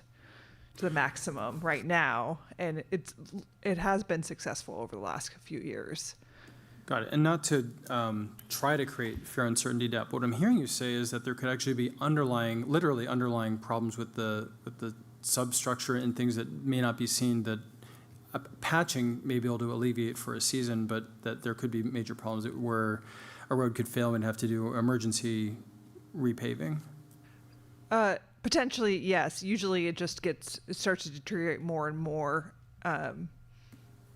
quicker. So typically, like if a road was more in the good condition, we would slurry seal it every 7 to 10 years. These roads that we're slurrying are in the poor condition. We should probably be if we're going to slurry them to keep them alive, we do it like every 3 years. We don't have the money to do that, so we're still trying to do it in that 7 to 10 year mark. But yeah, the roads are continuing to get worse and worse in that underlying condition. Thank you, Director Miller. And can I add one more thing to that I think we shared in one of the CIP is that, you know, the goal is to do all the maintenance you can do to avoid the reconstruction of the road, which happens eventually at a much more significant cost. So there's, you know, how aggressively can we maintain?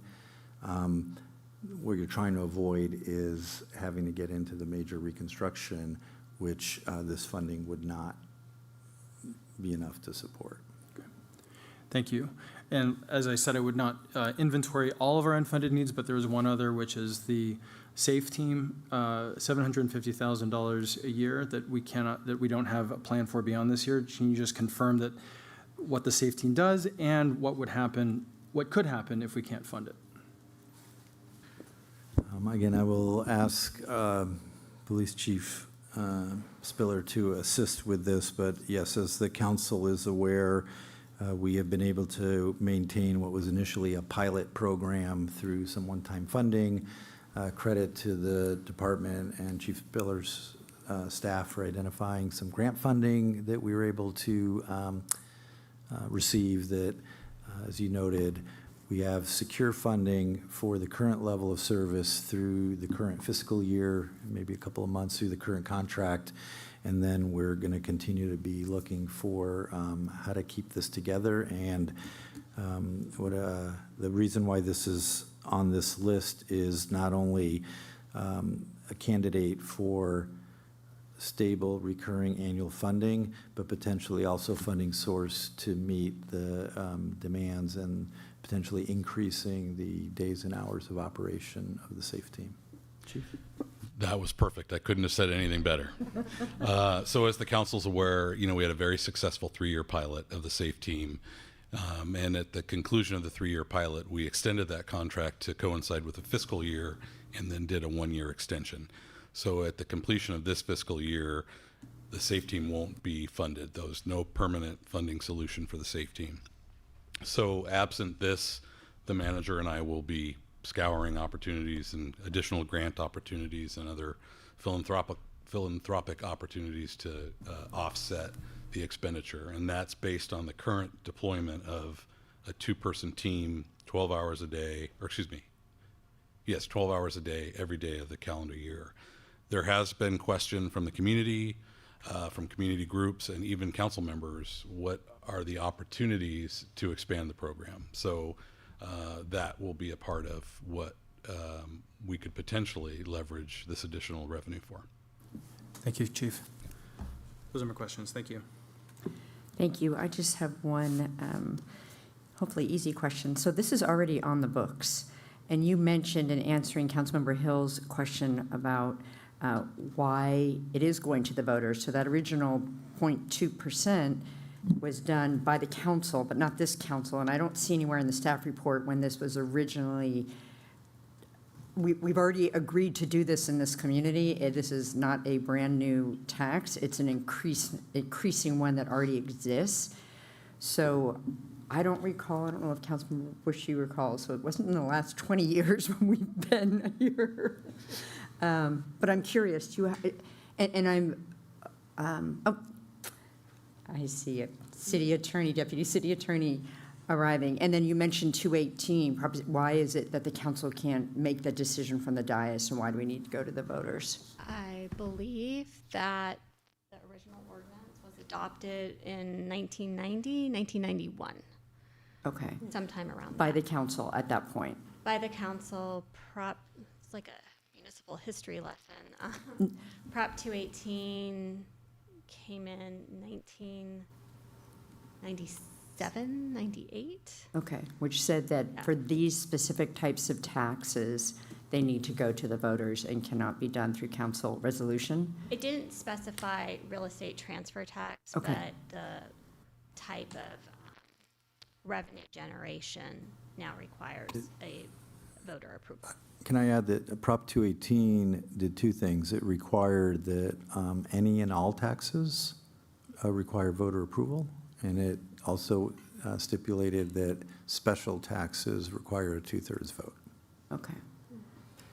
Yeah, I can see, yeah, everybody's going to We chime in. did a little bit of Yes. history, background research on this. So Ordinance 1303 was adopted by the City Council in 1978, and then subsequently in 1990, Ordinance 1595 was adopted by the City Council, and then about a week later, there was an urgency ordinance that amended that slightly in 1990.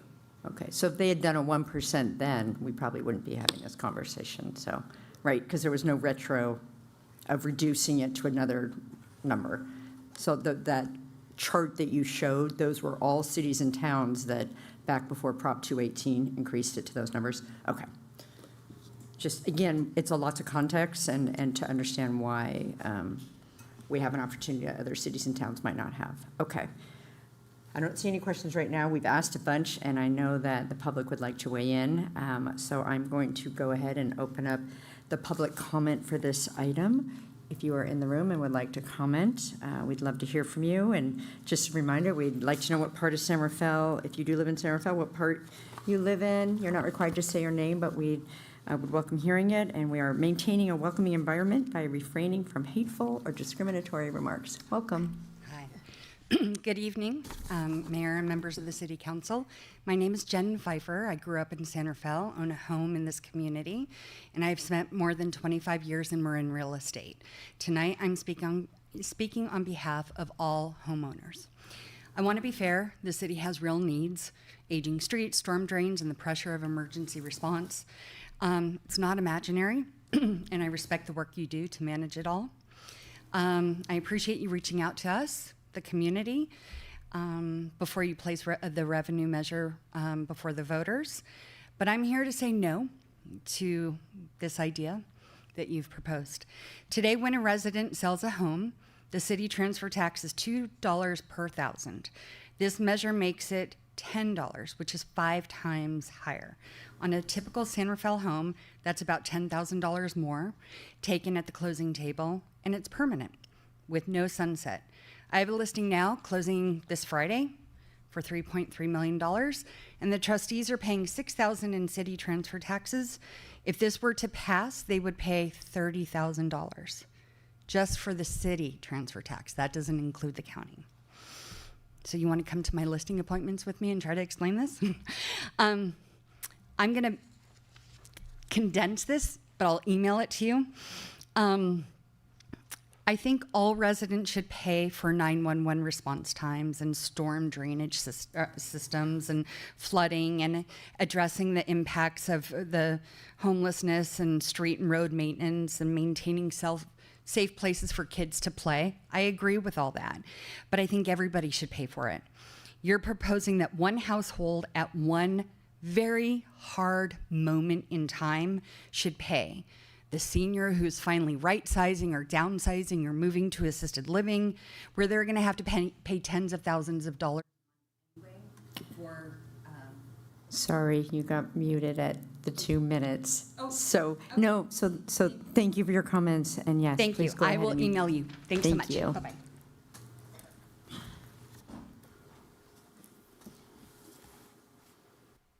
Good evening. Can pull that down. Good evening. Hi, my name is Sandra Del Regno, and I live in Rafael Meadows in San Rafael. And I am against this tax for a couple of reasons. Number one, because to sell a house, it will have to increase the value. Because, you know, you want to get so much money for your house, you've spent money, you've fixed your house up, you're going to add it to the cost.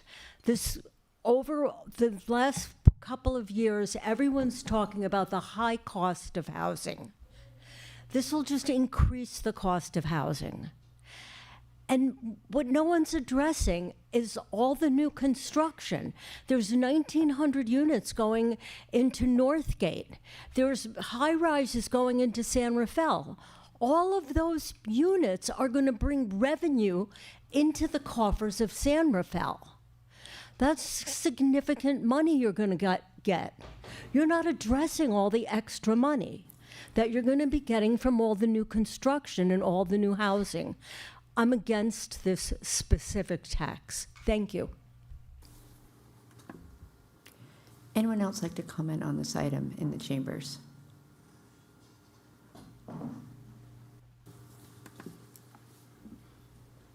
Hi, my name is Noah Bugby. I'm a rising senior at Archie Williams. I was not planning on speaking, but something I've heard a lot through my time living in San Rafael is that we have an increasingly aging population, most of whom are the people that own the homes. And basic economics says that this will de-incentivize selling your home or jack up the price, making it harder for the younger residents that we desperately need to come in. So I'm just curious if the effects of that have been studied when we need a younger population. Thank you. Any other comments in the chambers? Okay, I don't see anyone in the room. Is there anyone online that would like to provide comments? There are some hands raised. Just as a reminder, you can raise your hand using *9 if you're calling in, or you can use the raise hand feature on Zoom, and I will be muting you at 2 minutes. I do see a few hands raised.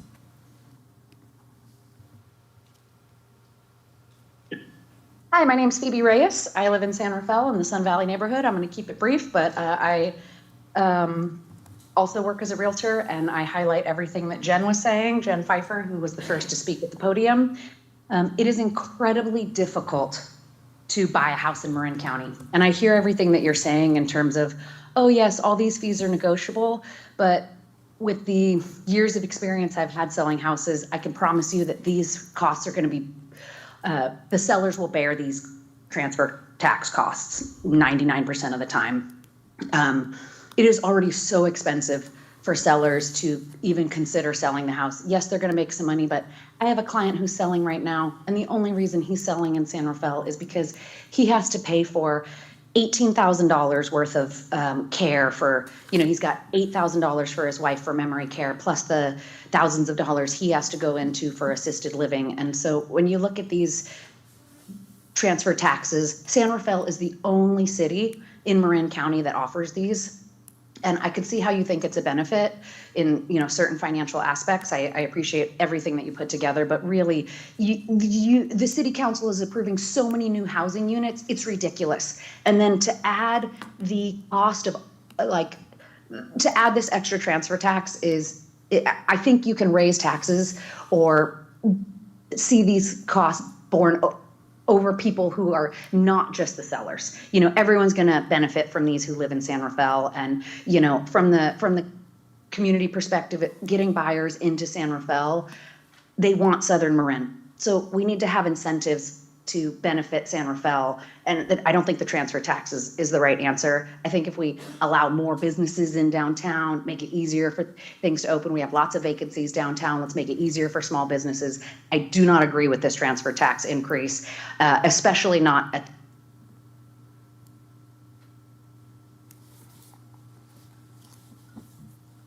Hi, good evening, Mayor Kate, good evening, and City Council, Chief Spiller, City General Manager. I very much appreciate the aspect of this resolution that would pay for the maintenance for the SAFE team. I deeply appreciate the San Rafael Police Department and the work that they do in the downtown neighborhood in which I live, and the SAFE team, which provides a different type of support, in particular for those who have mental health issues that can compromise the safety of those who live in the neighborhood. Also, I was a little surprised by the survey results, which said that many of the respondents didn't think that safety in patrolling was an issue. But then again, the main issues happen in downtown San Rafael, and only 2,000 to 3,000 of us live here. The other 57,000 do live in the outskirts, so that probably makes sense. So I just wanted to say thank you very much for those of you who are in support of this resolution. I feel deeply grateful for both the SAFE team, the San Rafael PD for the hard work they're doing. And I appreciate the City Council and the Mayor's work as well.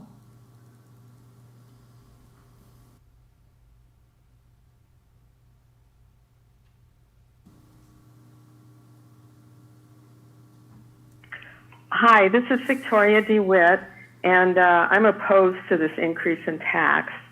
It might be worth noting that the UCLA Center for Regional Policy Studies has cited unintended consequences resulting from high property transfer tax, including reduced turnover of higher priced properties, which reduces property tax. It impedes building new housing or improving struggling commercial property where property tax revenue could be increased. It can slow revitalization efforts, and it reduces housing affordability.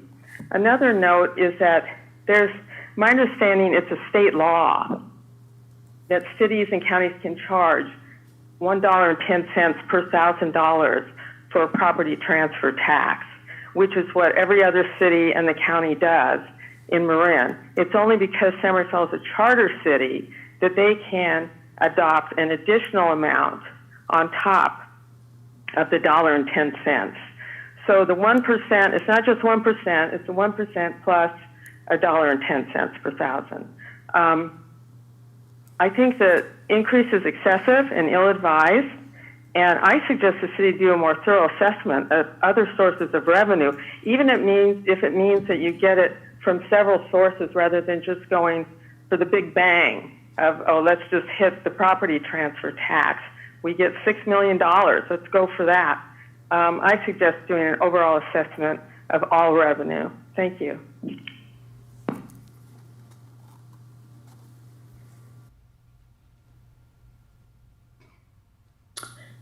Good evening. My name is Grace Garrity. I live in Terra Linda, and I am very much opposed to this tax. I also sent an email a little bit late today, but you'll see it in the record. I think the city needs to do a lot more statistical analysis and research regarding what other cities are doing. As Victoria DeWitt just mentioned, we have an already excessive charge in San Rafael. And all the alternatives just seem to be increased taxes. What about savings? And what about joining with other cities? I mean, why do we have to have all our own services and everything? It's just mind-boggling to me. The IJ had a very good opinion article recently about that and the consolidation of services and how much savings that would lead. But then, of course, cities city employees lose very well-paid jobs, and everyone else loses power and their fiefdoms. So I urge you to look at other savings opportunities or even other incremental opportunities that are not always about taxing the residents. And you may want to think about increasing taxes on all these housing developments that are going up and having them take care of the roads much more. Thank you.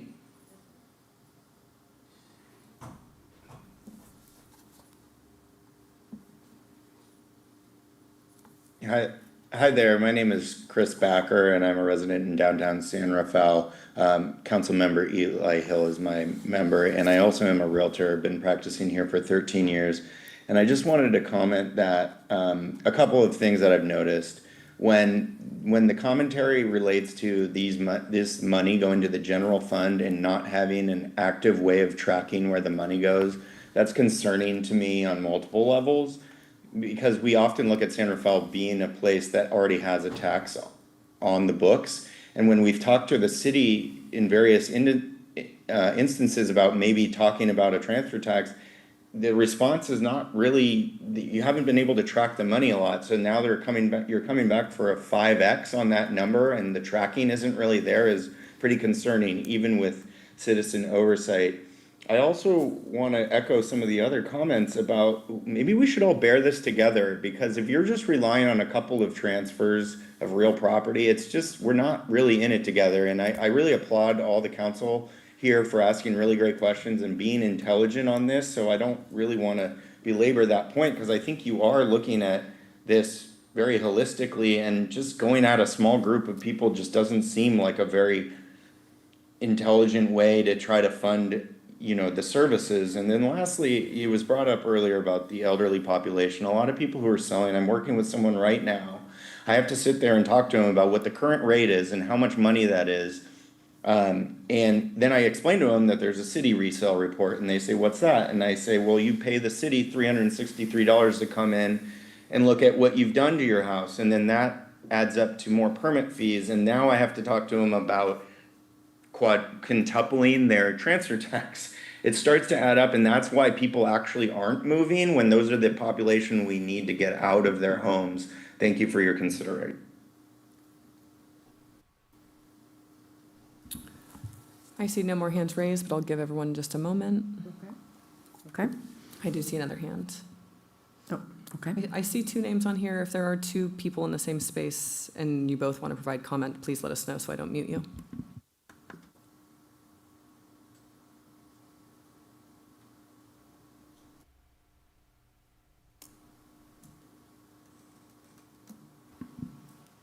You can press *6 to unmute.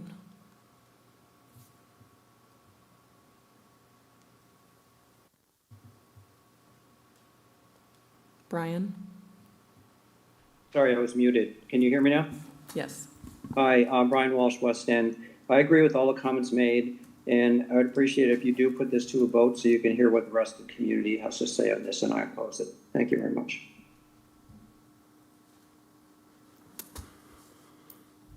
I see no other hands raised. This is a last call. I see no hands raised. Okay, thank you. We'll close the public comment on this item. We received some great input, but I heard two questions that I think are worth commenting or providing information on. One is, and it kind of goes to the industry conversation, but the effect on any new homeowners. And then the second one was housing units are coming online, and there was inference or an implication that there'll be lots of money coming with those units as well. So maybe you could speak to that. Okay, so I'll try to address the questions related to that second question, which is since that we're not taking into account all the new housing and the revenue that's going to come from that. So this actually gets to that conversation we were talking about, which is how much revenue does the city actually receive from any new development. Now, granted, there's property tax, and if there's commercial, industrial, there's sales tax multipliers, but in general, for most cities in California and for our quote-unquote low property tax cities in that 12% range, generally speaking, the cost to provide the services that the new development brings in terms of population and folks to the city generally does not actually cover the incremental costs. So I would just say simply that for the most part, when we're looking at new development and we're looking at impact fees so that they're paying their fair share, we're looking at potentially establishing financing districts so that new developments generate additional revenue. It's not to cover the deficiencies and the gaps that we have in our current budget math to deal with the costs and the service demands of our existing population. We're challenged to just try to help make sure that new development doesn't make that problem worse by covering their cost. And happy to have, we'll probably have more conversations about it. The exception to that is, retail, at least back in the day. But retail generally generates more revenue than the cost. But for housing, unless you're looking at $3, $4, $5 million housing units, that revenue isn't going to cover the cost of services. Affordable housing, significant funding gaps. And so I would just submit that looking to development and revenue from new development to help address some of these core areas of underfunding is not realistic or even possible. I don't know if you want to take a stab at the effect on new homeowners, but I will say that we did receive a letter from the Marin Association of Realtors that also made a similar assertion. So I definitely think industry philosophy or approach does say that there can be a negative impact. So I'll just leave it at that. And I wouldn't dispute that, and there are folks that understand that better. I would just say that there are lots of costs associated with the purchase and the sale of the property, just like there's a lot of costs on developers. And so, I'm not surprised by, developers that are saying our fees are making projects infeasible and that any tax on the real estate makes the, transaction more challenging. But there's a lot that goes into that. I would say, and I'm going to probably get in trouble for saying this, but I'm going to say that because folks who live here love living here, and there are folks that are, would love to be able to relocate to San Rafael. Part of the reason why our property values are where they're at and what the market demands for properties is because of the quality of life and the level of service that we can provide in this community. And so there is at least a connection between our ability to maintain that actually supports ongoing value in ownership in the community. Thank you for that. Any additional questions? Do you have a question, Vice Mayor? No, but I also heard the question around other options for revenue generation.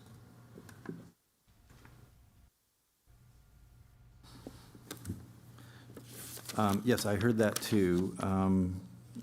So a comment that I would make on that is kind of yes, yes, and yes, which is by no stretch would any semblance of revenue that would be generated by this solve the city's financial problems. I will say that we're not looking at this to deal with our short-term budget structural operating deficits, because that we have to address. This is really where are there areas that we need to be putting more dollars in. So it's going to be a combination of revenue measures, and I would submit that a property transfer tax increase would be one of the potential revenue areas. We've been discussing and looking at others, including maybe trying to get back a little bit more of the hotel assessment that is being levied on visitors into the city so that the city could retain some of that. But I'm glad you reminded me that what's really important is that not only is one revenue measure not the be-all end-all solution, because we have to look at all of them, but I would submit that just revenue enhancements isn't the answer. It can't be, because we're never going to be out of trying to keep up with the costs and the demands for services by just natural revenue growth or always going back to the voters. It's a combination of being strategic about the appropriate revenues to generate. It's about what services and what service levels we can and can't afford, and there's some trade-offs there. And in some jurisdictions, knock on wood, there's actually a discussion about what services we can and can't provide. And so managing costs, ensuring that the money we have is spent on the most important things, and then trying to maximize and diversify the revenue that we do bring to that conversation is just one part of the long-term sustainable financial picture for any city. Any additional questions from the council? So I'll open up to comment, and just to have you clarify that the action before the city council is to whether or not to put it before the voters so they can weigh in on this issue. So that's the action. That is correct. Okay, I just want to clarify. Merely to place the question before the electorate at the November 26th election. I just wanted to clarify, because I know in all of this, we might have started to lose that sight, thinking that we are actually taking the action to increase it or not, but it would be before the voters if it were to pass this evening to put on the ballot. I will start with the Vice Mayor. Your comments. Great, thank you. So I have been doing my notes and listening, and we did get quite a few letters, so I appreciate that. So a bit of a rhetorical question is, how quickly can we spend $6 million? And having gone through the budget process for a number of years, that $6 million goes by very, very quickly. Local control is meaningful only when it's exercised transparently and with public consent. And that is exactly what we're trying, we are doing here, is to, with this process, to bring it forward. I definitely support bringing it forward to the public for the ballot. The measure is expected to generate approximately $6 million in new annual revenue, and that really only represents a very, very small percentage of our entire budget and of our general fund. So it's the way we're looking at it right now, we have so many critical services between public service, police, fire, streets, parks, and other daily operations. We want to keep those going as strong as possible, and we need to keep those going for our community. It's definitely not a slush fund. It's about really keeping that on, as well as we know we have looming infrastructure needs. I do want to mention that I want to make sure that everyone understands we have our San Rafael property tax transfer, and we also have a county transfer tax.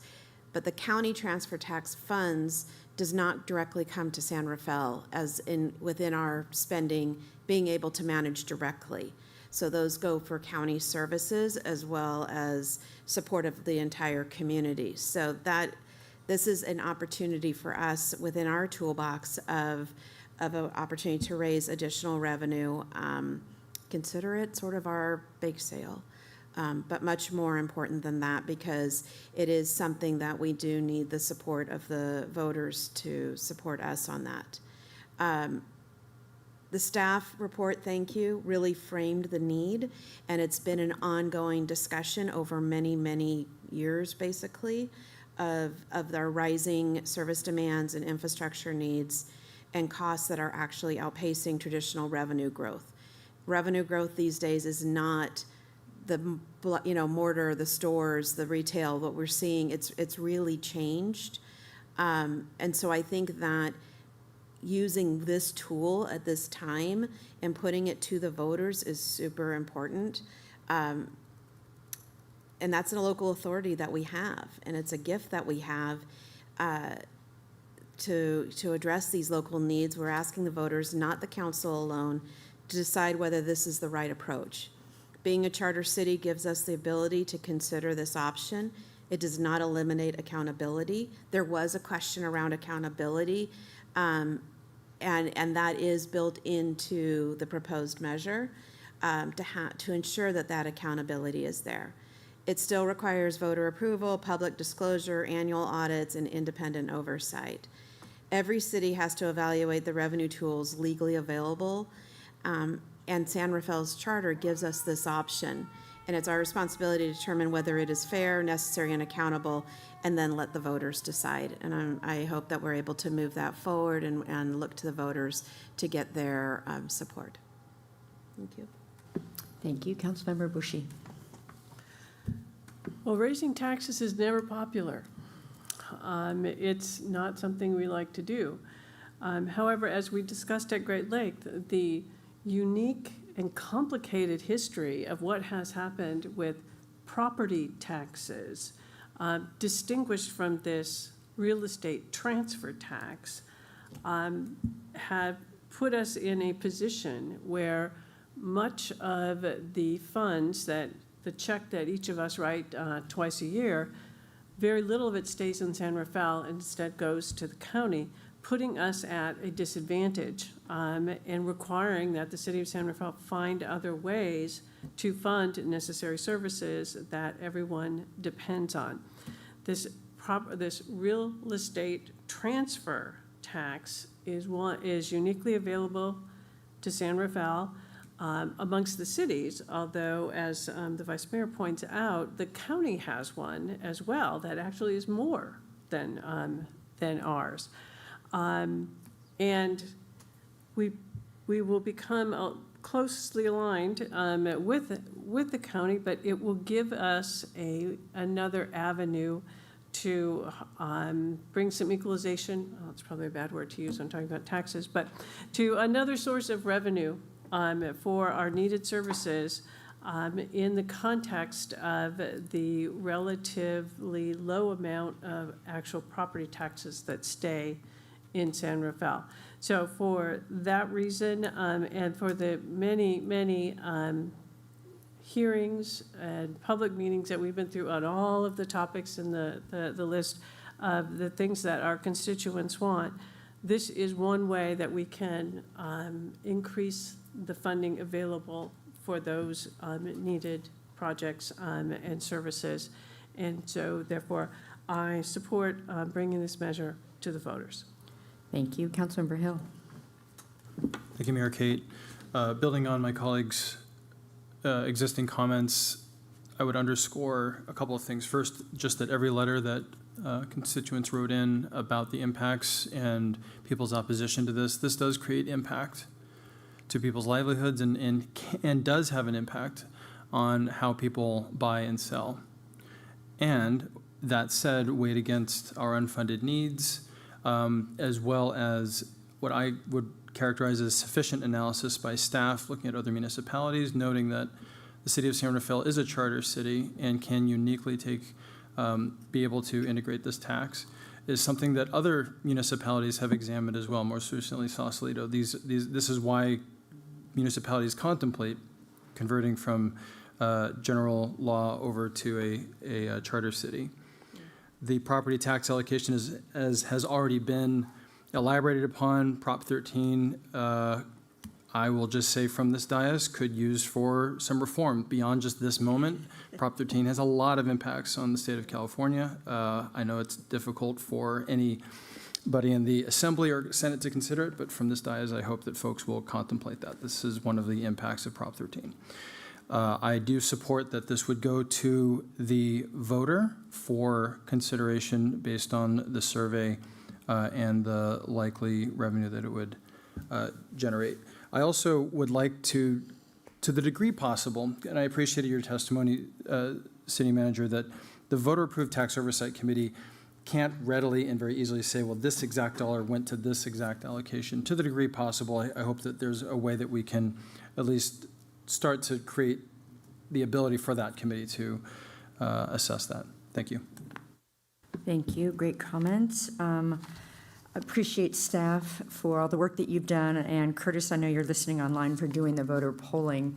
I appreciated seeing that slide that shows what are the key issues and the key services that our community wants. And they've pretty much been similar over the last decade of what we want and more. And the reality is we have the world that we want to live in and the world that we do live in. And the pragmatic reality is we have many unfunded needs. We talked about pavement. We talked about the SAFE team. So no one disputes that the need is there. And we even heard that from the comments from the public. And thank you for the letters as well as folks that called and participated today. And so what is the tool, what is the mechanism to look at revenue enhancements? If you've been coming to our meetings, you know that for all the financial discussions we've been having, we've been looking at revenue enhancements, which include tax measures. And I can assure you, we are continuing to go after all the grants that are out there for the SAFE team or for matching grants for infrastructure improvements. None of that's going to stop. That's all a given.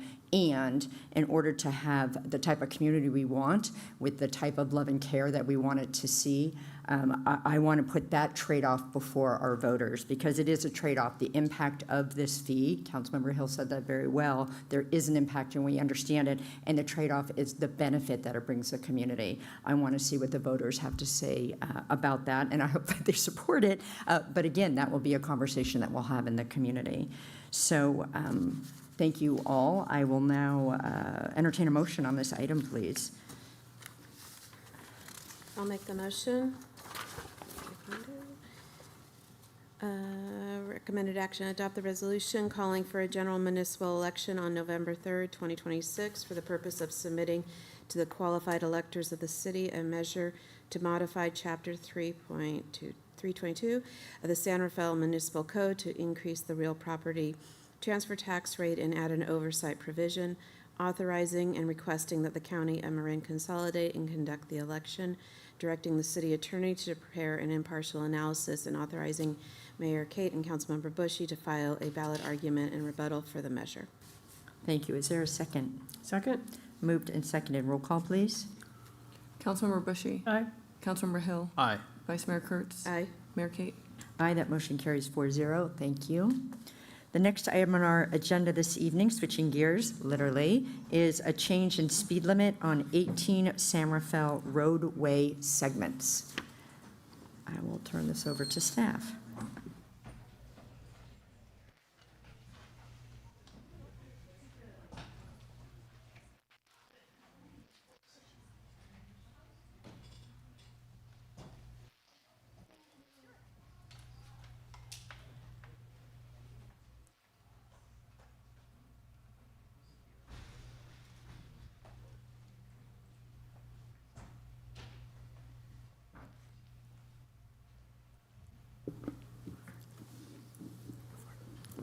Good evening, City Council members, Mayor Kate, and city staff, and members of the public. My name is Kelly, and I'm a traffic engineering technician with the City of San Rafael Department of Public Works. I'm joined today with our consultant for this project, Jimmy. He is a transportation engineer and planner with Parametrics. We're here tonight to present on the change in speed limit on 18 San Rafael roadway segments. To provide a little bit of context on how we've gotten here. So one of the objectives in the city's work plan is to implement new traffic safety laws, and as a part of this effort, we're continuing to implement California Assembly Bill 43, or AB 43 for short, which gives cities the ability to reduce speed limits on roadways as they meet the criteria set forth in AB 43. So we have presented previously about 1.5 years ago on this effort. And as a part of that effort, we call it Phase 1 now. We reduced the speed limit in downtown San Rafael on certain roadways such as 4th, 5th, Mission, and the north-south crossroads between those. So those all saw a reduction in speed limit from 25 miles per hour to 20 miles an hour, and this was to create a more continuous 20 mile per hour downtown San Rafael. And as we were going through this Phase 1 effort, we saw a lot of community input and feedback on interest in expanding this reduction in speed limits to roadways outside of downtown San Rafael. So through city staff evaluation and then consideration of community input, we have put together a list of Phase 2 locations that would all see a 5 mile per hour reduction in their existing speed limits. So I'm going to pass it over to Jimmy, who will provide a little more information on the AB 43 criteria and then also the Phase 2 locations. Thank you. Good evening, council members, Mayor Kate. Thank you. It's an honor to present again on speed limits in San Rafael. I know we've heard this presentation before. I do want to do just a little bit of review of speed limits and how they come to be. We'll talk about as Kelly mentions, what we're now calling Phase 1 and Phase 2 of this project, and what some of the next steps are coming forward.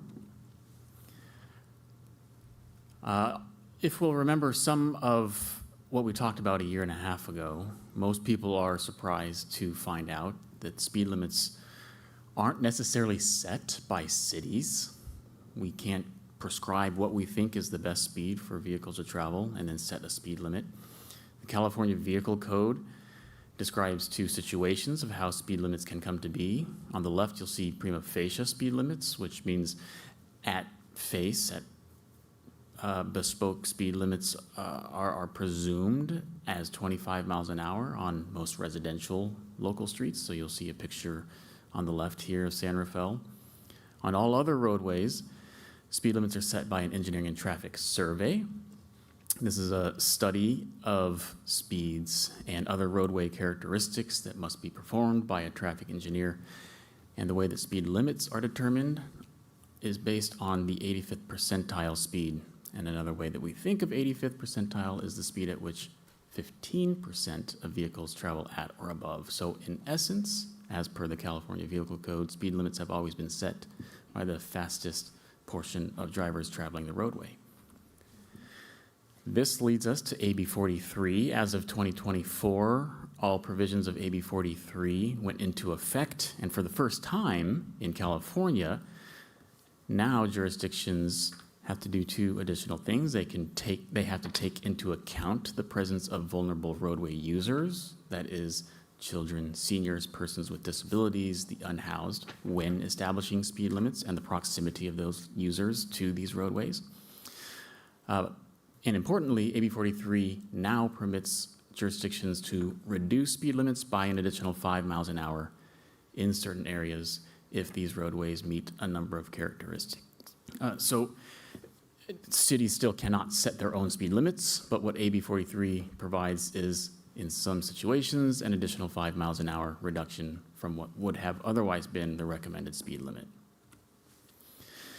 Also in 2024, San Rafael adopted its local road safety plan. One of the recommendations from the LRSP was to consider lowering speed limits in compliance with AB 43.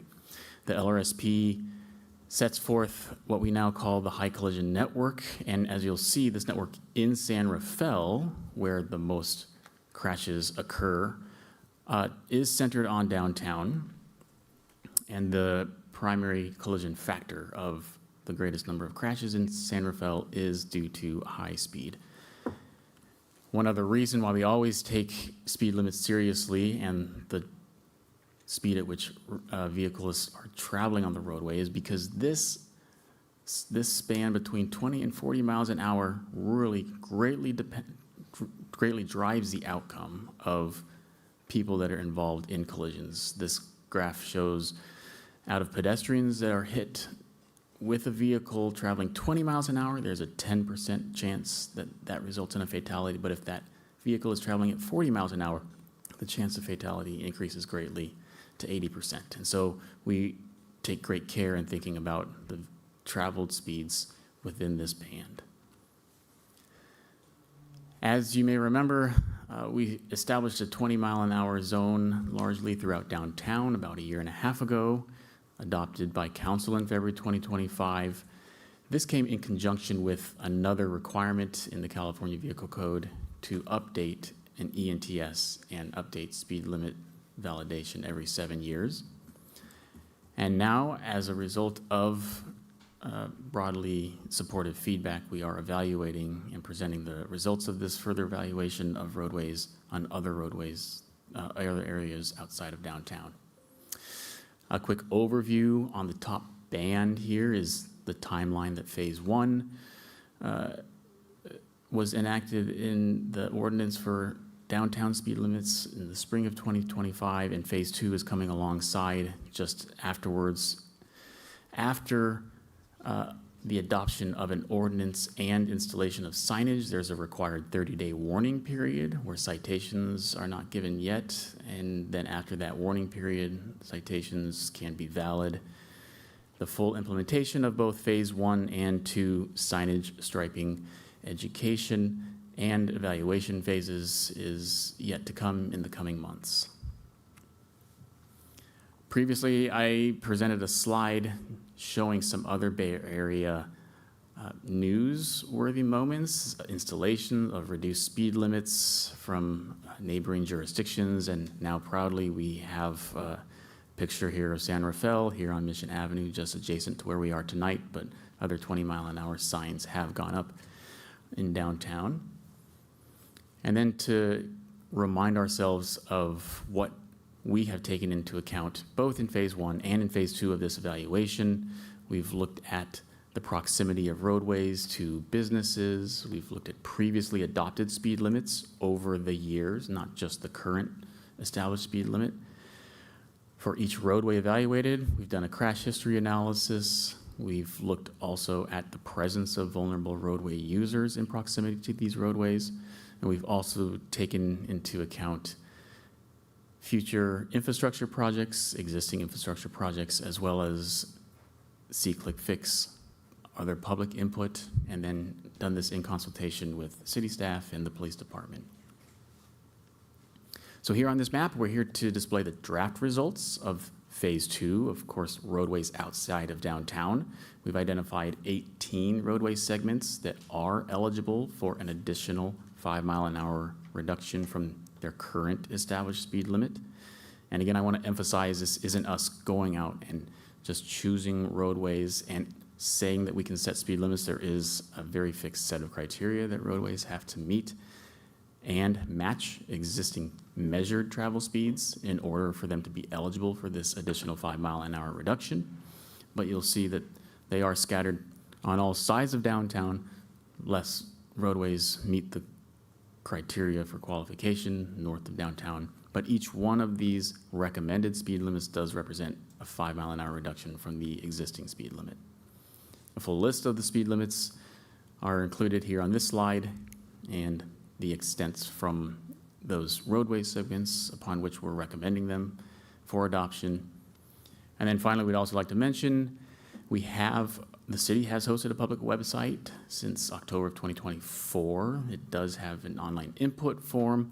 This phase 2 of public engagement has been presented to the Bicycle and Pedestrian Advisory Committee, as well as the Police Advisory and Accountability Committee. These draft results have been adjusted and updated to reflect input from both of those bodies. So to talk about next steps, this presentation is being brought tonight.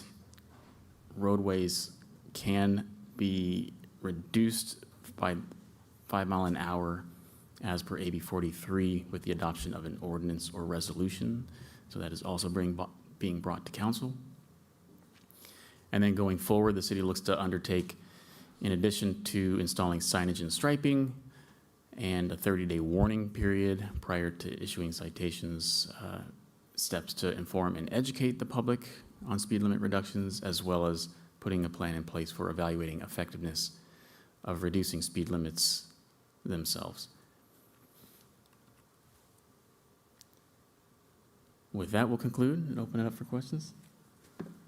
Thank you, Kelly. Thank you, Jimmy. I'm sure we have some questions. I'll start with the Vice Mayor. Go ahead. Thank you. Just one quick question. I remember years ago when I was on the school board, there was a situation where I believe it was on Point San Pedro, we actually, between the school district and the city, increased the speed limit.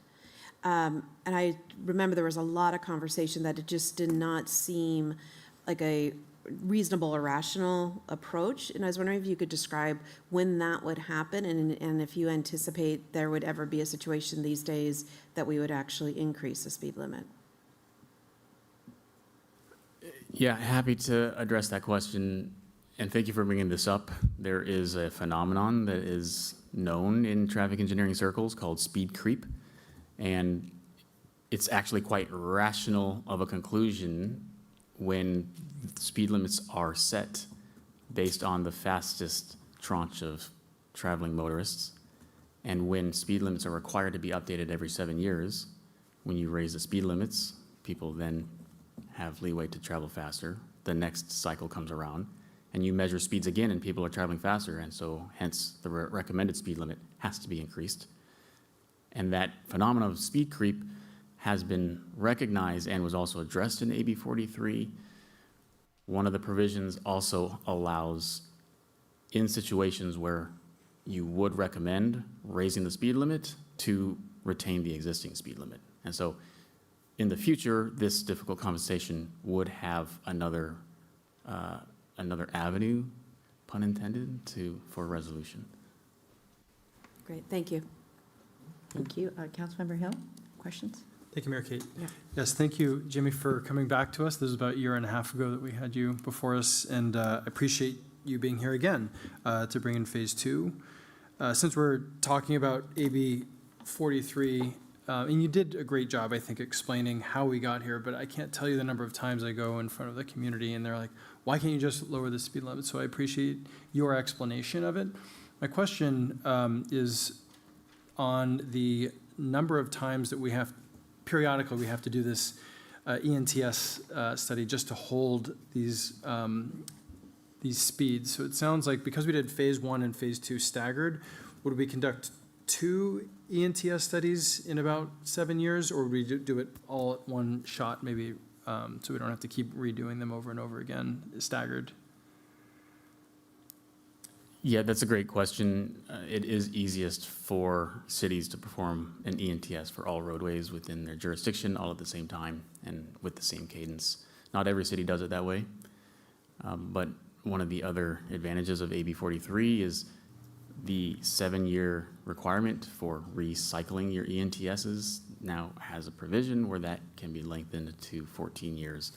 And so kind of arresting the very quick cadence was another rationale of AB 43. If a speed limit is rational, then it can stand for a longer period of time, as long as there are no other triggers for re-evaluating speed limits, new developments, or different land uses that have changed, other roadway characteristics. If it all remains the same, that validity can be extended longer than in the past. Thank you, Jimmy. My other question is on enforcement. This is a question I get from the community a lot. I would appreciate, and maybe it's probably not for you, Jimmy. It's probably for, thank you, Chief. I see Chief Spiller coming down from the gallery. My question as you come down, Chief, is as we contemplate not just this, but just generally, could you share where we are with our traffic pool and how traffic enforcement might be rolled out and how it operates generally? Absolutely. So we, our traffic officers, our designated traffic officers, are assigned to respond to community complaints as well as documented areas of injury collisions. That's the primary driver of the designated traffic officers. All of the police officers that work a beat or have patrol responsibilities are also able and responsible for traffic enforcement in their geographic area. So, when we respond to community complaints, the traffic sergeant just assigns those complaints to the traffic team, and that team, those resources ebb and flow depending on our staffing reality. And then, as you all know, our work plan is very specifically directed toward changing driving behavior and increasing traffic safety through enforcement, engineering, partnering with engineering and education to the community. So it's a multi-pronged approach, but enforcement happens both at the beat officer level, the directed traffic officer level, throughout all of the shifts 24/7, 365. That's super helpful. Thank you very much. Councilmember Bushy, any questions? No questions. Okay. I just had one, and actually the chief already answered the question that I had because enforcement's really critical, so thank you, Councilmember Hill, for asking that. Jimmy, you'd said in your presentation about the last phase or in that project timeline is around effectiveness, and that you would be looking at what are the metrics to show that whether these are effective or not. We're doing this because we need to reduce our KSI, which is the acronym for people that are fatalities or seriously injured in our community. So I'm wondering or hoping that that metric would actually look at that data And I didn't hear you say that, but we know that that data is what drives. I know we look at it at TAM, and the County Marin, San Rafael's like number one in terms of those numbers, and that's not a good thing to be number one in, because it shows that we have a high incidence. So could you speak to how you would be looking at utilizing that data with this information? I don't know what that looks like, but I think that is our ultimate goal here.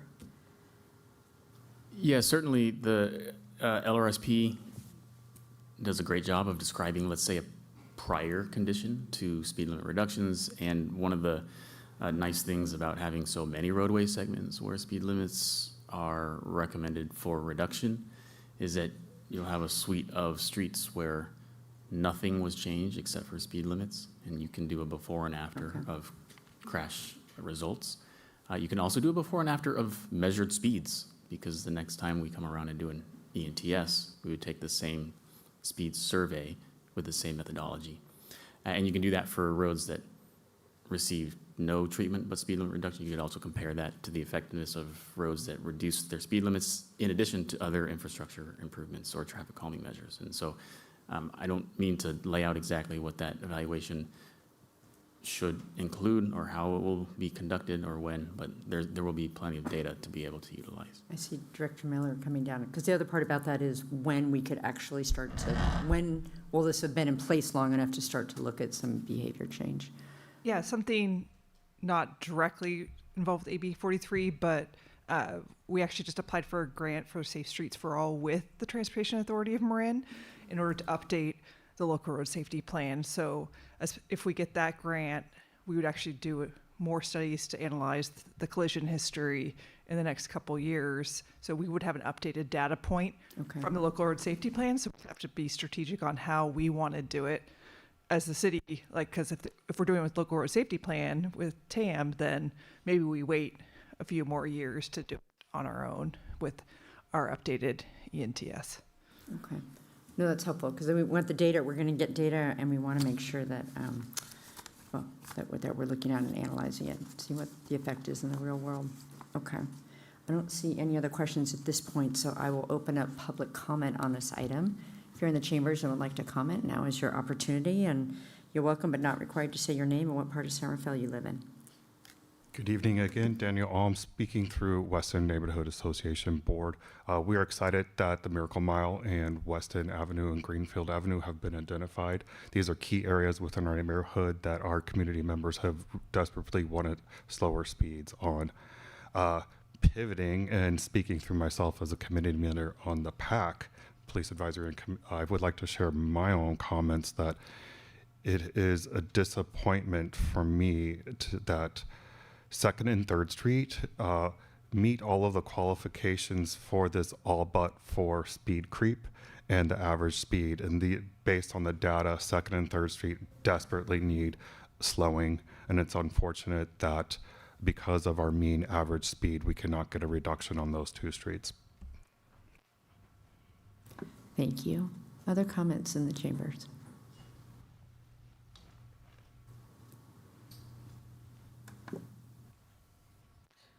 Hello, Kate, Mayor Kate and City Council members. My name is David Seltzer, and I live on Lincoln Avenue.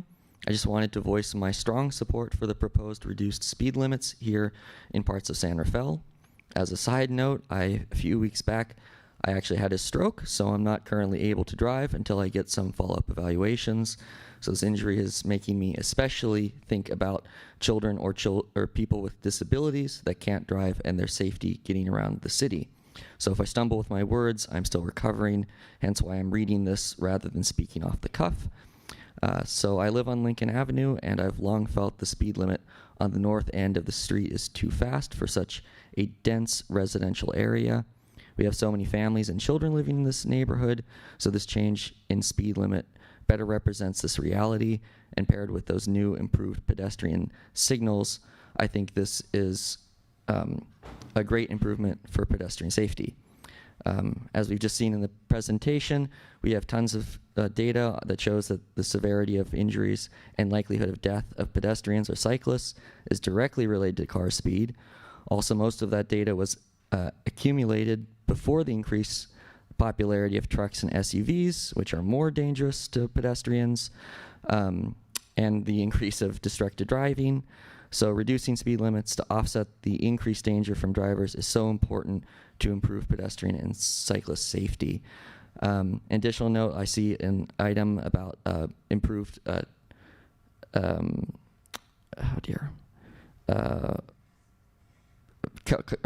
traffic calming measures, so I'm looking forward to that as well. Thank you for your time, and thank you for all your continued attention to pedestrian and bicycle safety. Thank you, David. We wish you a speedy recovery. Anyone else in the chambers? I don't see anyone approaching the dais, so is there anyone online that would like to comment on this item? I do see a hand raised, a couple hand raised.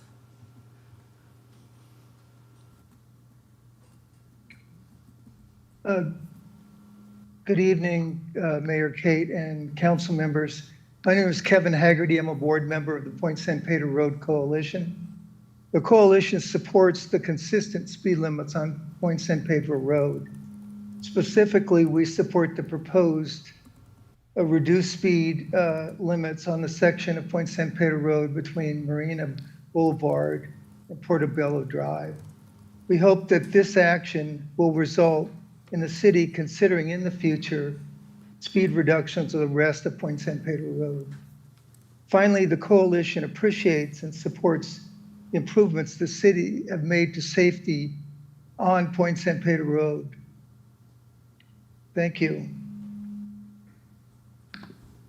Thank you. Any other on? Hi, Brian Walsh here from the West End. Thank you very much for meeting with all of us tonight. Thank you, Jimmy, for his brilliant presentation. I actually took photos of your slides. Thank you so much. And Eli, for your questions about enforcement, which historically has been a problem getting the police to come out when we call them about speeding or red light runners. So I would suggest that the board speak to Sergeant Graham and the traffic committee, the traffic enforcement team, to monitor these 18 streets with the new speed limits, and after the 30-day warning, start issuing violations. And secondly, if April Miller could see her staff readjust the radar boards. These are the signs that display in real time the speed limit, and they need to be changed for the new threshold. That's it. Thanks so much. I think this is a wonderful idea for our community. I'm seeing no other hands raised, but I'll give everyone a moment. I see no further public comment. Thank you. I will close the public comment. We got great input, but we also got a question, also comment around second and third, and maybe you could just speak to that, why a segment might not meet the qualifications, or that specific segment, actually. As the commenter had noted, and as we had presented to the PAC, the traveled speeds as measured in the traffic survey as part of the ENTS were too high to qualify for a reduction from the existing 25-mile-an-hour speed limit to 20-mile-an-hour.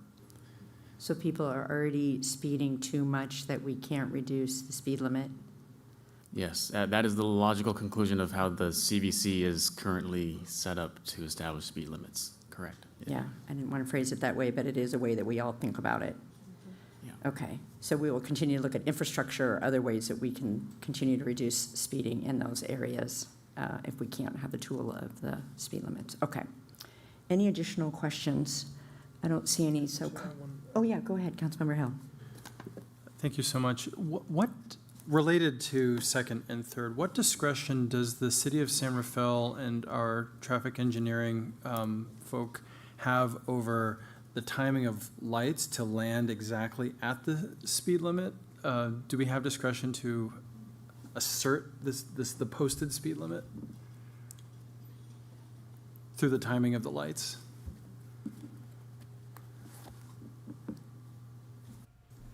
Saeed Fakhri, City Traffic Engineer.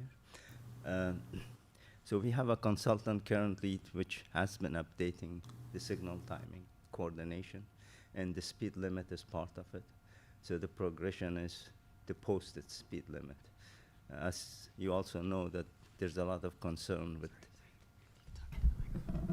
second and third, it's the main arterial, so that moving people is also a concern, but within that speed limit. So when the coordination happens, that's what.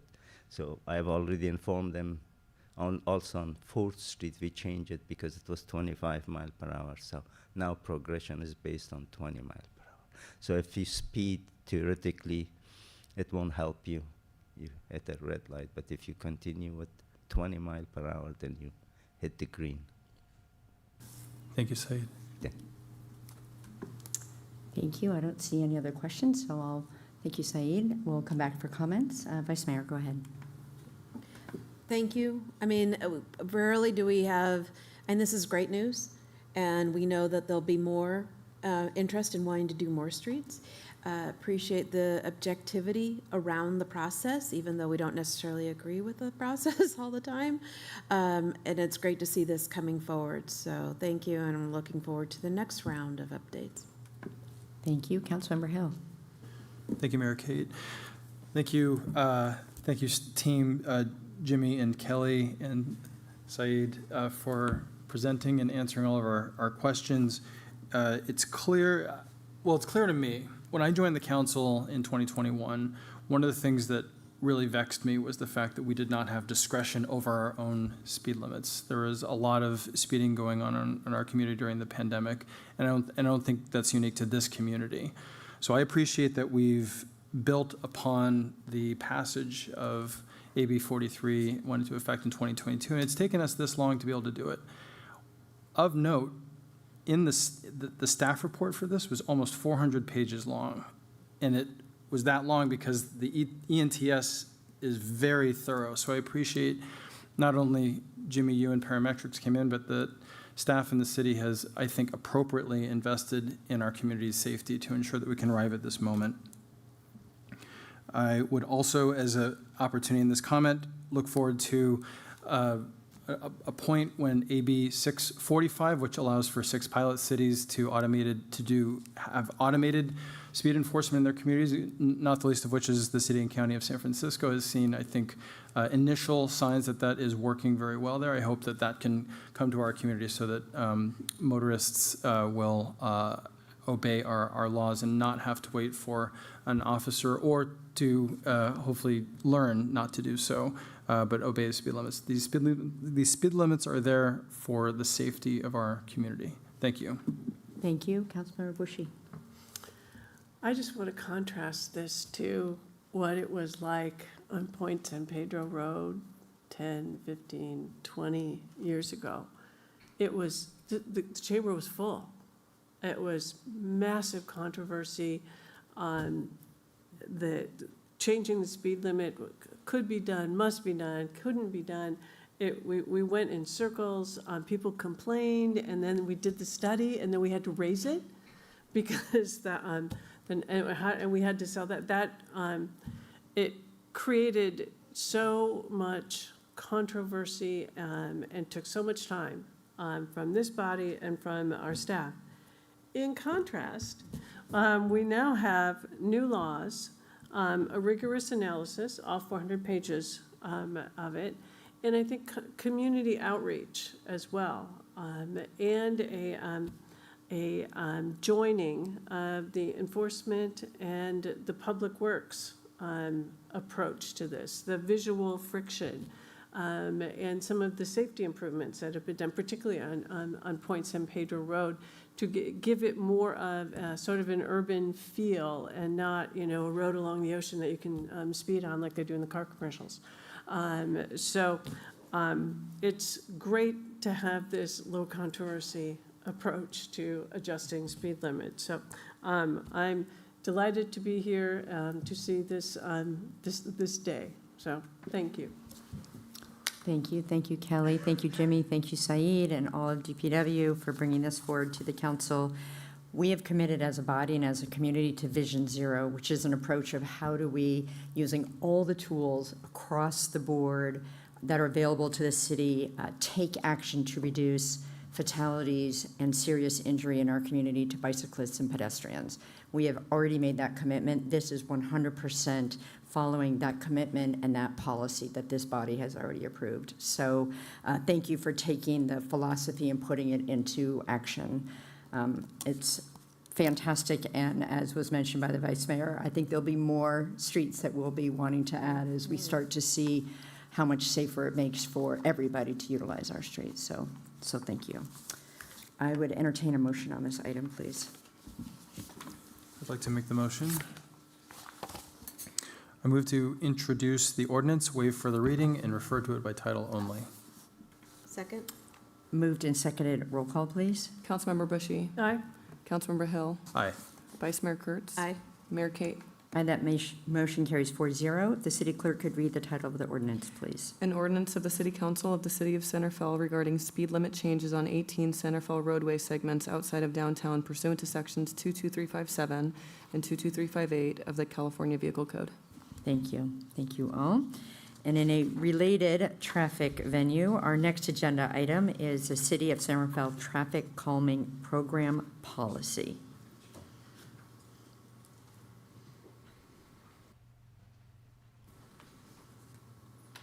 Welcome, Saeed.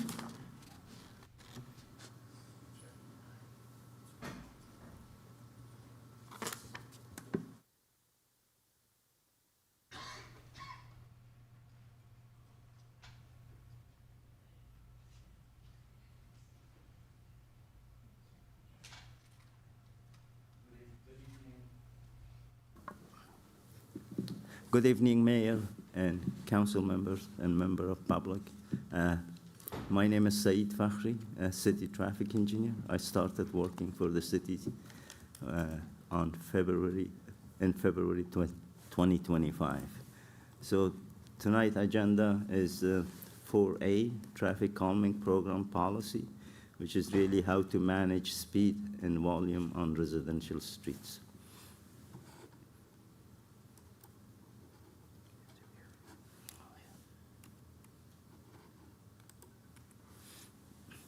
So the goal and intent of this policy is to address excessive speed and volume on residential streets and to create objective standards, definitions, and thresholds for excessive speed and volume. And also to create an objective process, easy to follow by staff and by residents. Other Bay Area cities with similar policy. Most cities in the Bay Area have similar traffic calming policies. To name a few, in Marin County, the city of Larkspur, they adopted their policy in 2025, last year. City of San Bruno, which I worked as a consultant. City of Berkeley, city of Mountain View, which I was a city traffic engineer, and city of Palo Alto. So our policy is very similar to those in many other cities. So basically, the process starts with concern that currently comes through cyclic fix by individuals, which can be addressed by installing signage, striping, channelizer, etc. These are what we call Tier 1 traffic calming tools, which will be discussed later in the slides. So if the resident is not satisfied by Tier 1 approach, then Tier 2 and 3 starts, which need community support. And basically because this requires cost of survey and measuring the speed and volume at least for a week. So we are asking for Tier 2 and Tier 3 that the community submit a petition of support, which is signed by a majority of the household of the street block or blocks if they're applying for more than one block. Petition of supports must be signed by simple majority, which is 50% plus one. So the next step, once we receive the petition of support, we will do a street and volume survey. These are a little bit different than what Jimmy was doing the survey. Those are by LiDAR or laser, which the police enforce it. This is for 24-hour too, counting speed and volume. And if the 85% of speed meets the threshold, which is in the report, then the street will be considered for traffic calming. The 85 percentile is just a threshold, which means obviously 15% drive above certain threshold and 85% drive below it. For example, if you look at the residential street with, say, 20 cars per hour, we are looking at 3 cars. If the 3 cars drive, which is 15%, above that threshold, then the street qualifies. So residents after the survey will be informed of the street survey and result, meeting the threshold and qualifying for traffic calming, or if they did not, they will be informed too. So our system is, we are using the tier system, and as I mentioned, tier 1 is what we are doing currently when individual request. Basically, it's a warning sign, speed limit warning sign, curve sign, pedestrian ahead sign, and also some striping in channelizers that we could do as part of the City Clerk fix or tier 1 option. So this doesn't require really submitting of petition or anything, because it doesn't really impact, at least physically, anybody. So it's really informational and it's safety. The tier 2, which we call it passive traffic calming, it does require petition of support because it has to be surveyed. It's costly. The tier 2 has limited impact or no impact to emergency response time. Some of the examples of what we discussed tonight, it's reducing speed limit AB 43, which could be applied to some of our other streets. We have to look and see preliminary how many of them qualify. Just like we did for what Jimmy presented, we did a survey of City Clerk fix. We looked at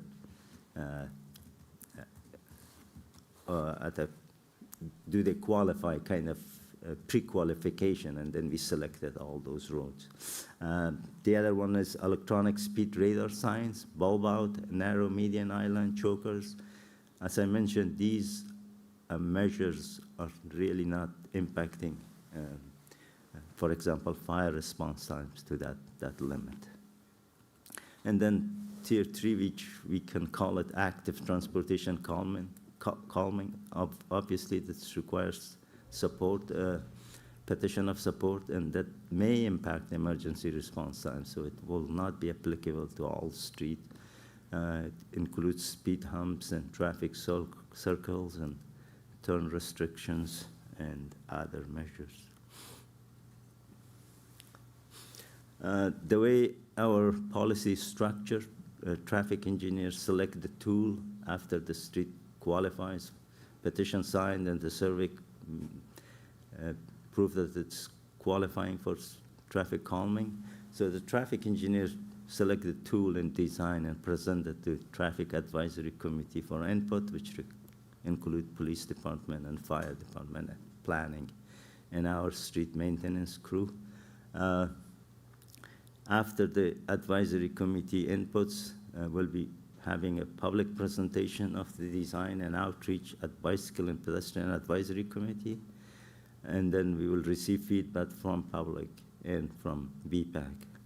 And then the final design notification and installation. After installation study, staff may monitor results after a year of installation, may perform speed and volume survey to compare the before and after installation data and examine the effectiveness of specific tool. Mostly in literature, there are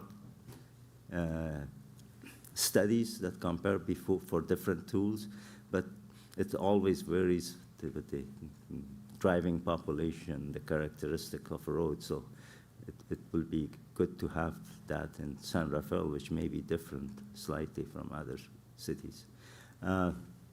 Also, these traffic calming tool that's in the policy, it's not inclusive of everything. Our toolbox, we can change it due to change in technology or research or studies. For communities or streets that they do not qualify the first time after the survey, then they can resubmit petition of support 2 years after the notice we sent for them not meeting the threshold or qualification. So they cannot immediately, because we will have probably other applications, so we have that 2 years. And also in 2 years give time that the condition might change due to development or other effects, so we can look at it again. And then there's a process for removing, and the city traffic engineer may remove or modify any installed traffic calming measures for public safety reason without any additional action, and those public safety could come from our safety staff, fire, police, emergency services. For the recommendation, staff is recommending that the council adopt the resolution approving the City of San Rafael traffic calming program policy. And then I have questions and comments. Thank you, Saeed, for that. I will see if there are questions. Vice Mayor, do you have any questions? I do. Yeah, go ahead. Can you share a little bit more about the petition process and how that has worked in other jurisdictions? Petition process is very similar, although it's not very defined in some cities. For example, City of Larkspur, they have a petition after the survey, kind of, they call it voting, but their approval rate is 69% of the resident agreeing. So the variation is between simple majority to even 75% community support. So for us, if the street, for example, through City Clerk fax, and we do some minor stuff and it's not satisfying for residents, then a champion or somebody from residents, they can volunteer. We give him a petition, because the petition have to be designed, for example, that the people who sign this petition, the residents' household, and they agree to the process, the policy. So if they get approved or meet the criteria, then the policy starts. So once we receive the petition, and we can check, also the petition is designed by us, so they don't have to put the language with the addresses and everything. One property needs, or one household needs one signature. Also, the policy goes into detail. For example, if you live on a cul-de-sac, that you have to take that section of the street, then you have to sign the petition, because you don't have any other option. The reason for that is we have to be careful who can sign it. If you extend the block or signature, this kind of dilute the support, because if you live on a street, you see the problem, the issue, and you see the speeding, and petition of support comes from people who live on that street.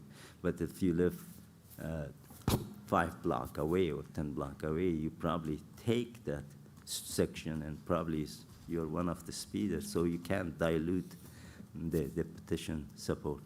So once we receive the petition and we check that it's 50% plus one, and this includes multifamily units, renters, and owners, and then we can see if it meets at least majority support. And then we can start the survey. We have to hire somebody to do the survey for us, a vendor, for a week. It's not very costly, but say if we do it on a 2-segment or 3-segment, it costs $1,000 per location. And then once we determine that, then we proceed with the rest of the policy. So just to follow on with that, so do you define the universe of the petition signers? And I'll just ask, if you could use Director Mill is very familiar with this stretch of street, which is the northern part of Canyon Oak, that has no residents on it, but it's used probably by hundreds every day. So what would be I'm having a hard time trying to understand, in that type of scenario, what would be the universe of signatures? So those are all the people who, that segment which doesn't have any resident, but the following segment has people who take that street every day. So the definition of that street probably falls into residential street. So all the people who live on that segment all the way, probably, if they want to do it to the cul-de-sac at the end, they can submit a petition and we can start. So the universe is sort of subjective Very. in terms of defining Correct. who needs to sign the petition. Yeah, depending on the context. In this case, I mean, if you live somewhere, if you have another route to take, except that route, then you probably, I have to check to see exactly who have to take that route every day, because that's the only route they can take. And then those people can vote. Also, that stretch of a road is included in our bicycle and pedestrian plan update, which will come later to the council. It's one of the stretches that bike and ped improvement. So still working, I mean, I absolutely love having an objective process. I'm stuck on the petition piece of it and how that's going to work in practicality. And I'm wondering if if you've looked at other options aside from that petition process to get to that same goal. So that's one way of doing it. And our policies also, when we do Safe Route to School as a capital improvement project, or we also consider that. Also, if we tackle some of the stretches that's in our local roadway safety plan, which is a segment, and it's a residential street, we can always implement the public works, take the initiative. And we will send the petition for signatures, and the staff will send. If it comes from community, it's probably most agencies like the community also to work a little bit for it. So go to the neighborhood and collect signatures. So otherwise, if it's a Safe Route to School or local roadway safety plan that we do, then we will take the initiative. And again, sorry, I'm going to keep going on this petition thing because it's not sitting right with me on this. You're asking for a physical signature. It can't be an online email response, or I just think in practicality, I am really concerned that there's going to be very few. Again, I understand the goal of it, but the practicality of getting those signatures from people, and if they're going door to door and asking and knock, I think it's limiting in terms of our community being able to participate in that. So far, I have seen that's the the part of it, and also the signature collecting. But I mean, we certainly can look at technology. But how can we make it easier? But to gather all those emails is also, or maybe we can send a notice where they can send all their emails, and then we gather signature through email with the address and everything. So that there must be a way to do easier with technology. Thank you. I'll leave it to others to ask some questions at this point. Thank you. Thank you. Councilmember Hill, questions? Thank you, Mayor Kate. Thank you, Said, for the presentation. My question would continue with the petition. I actually think that the policy reads well. I think the implementation with the petition still presents as I want to be optimistic that it will produce it. So I have a couple questions. So my questions are, and I think, but the vice mayor used the word the universe, but I'm thinking of it more in terms of a fraction of how do we establish, do you establish the denominator by saying you would draw a circle that you believe are the area of influence maybe to determine what the boundaries of it, and then based on that you determine the denominator of the fraction. Does that sound accurate? That's accurate. Okay, and maybe building on one of I'm trying to imagine there are certainly scenarios in our community where there are family units where there are 1, 2, maybe 3, 4 families that might live inside of a large unit, and they would get one vote. I'm just trying to imagine, is there a way how do we allow for a more equitable approach to those types of scenarios? In single family, it's probably easier, and if they have one renter, unit A and B, so they both can vote. On the number of unit in the policy, it's per household unit per vote, so, or per signature, signature of support. If there are unit officially A and B, yes, that should be counted. Okay, thank you. Councilman, I just had an additional question, also trying to get my head around who the universe, the denominator, however you want to look at it, who are the people that are weighing in on the petition. And I want to be clear that I share the goal of this because it has been very haphazard, and sometimes it's the folks that know how to advocate for themselves that want speeding, and they come in, sorry, they don't want speeding, but they want traffic calming, and then other neighbors don't want it. So I do really appreciate having it come from the community.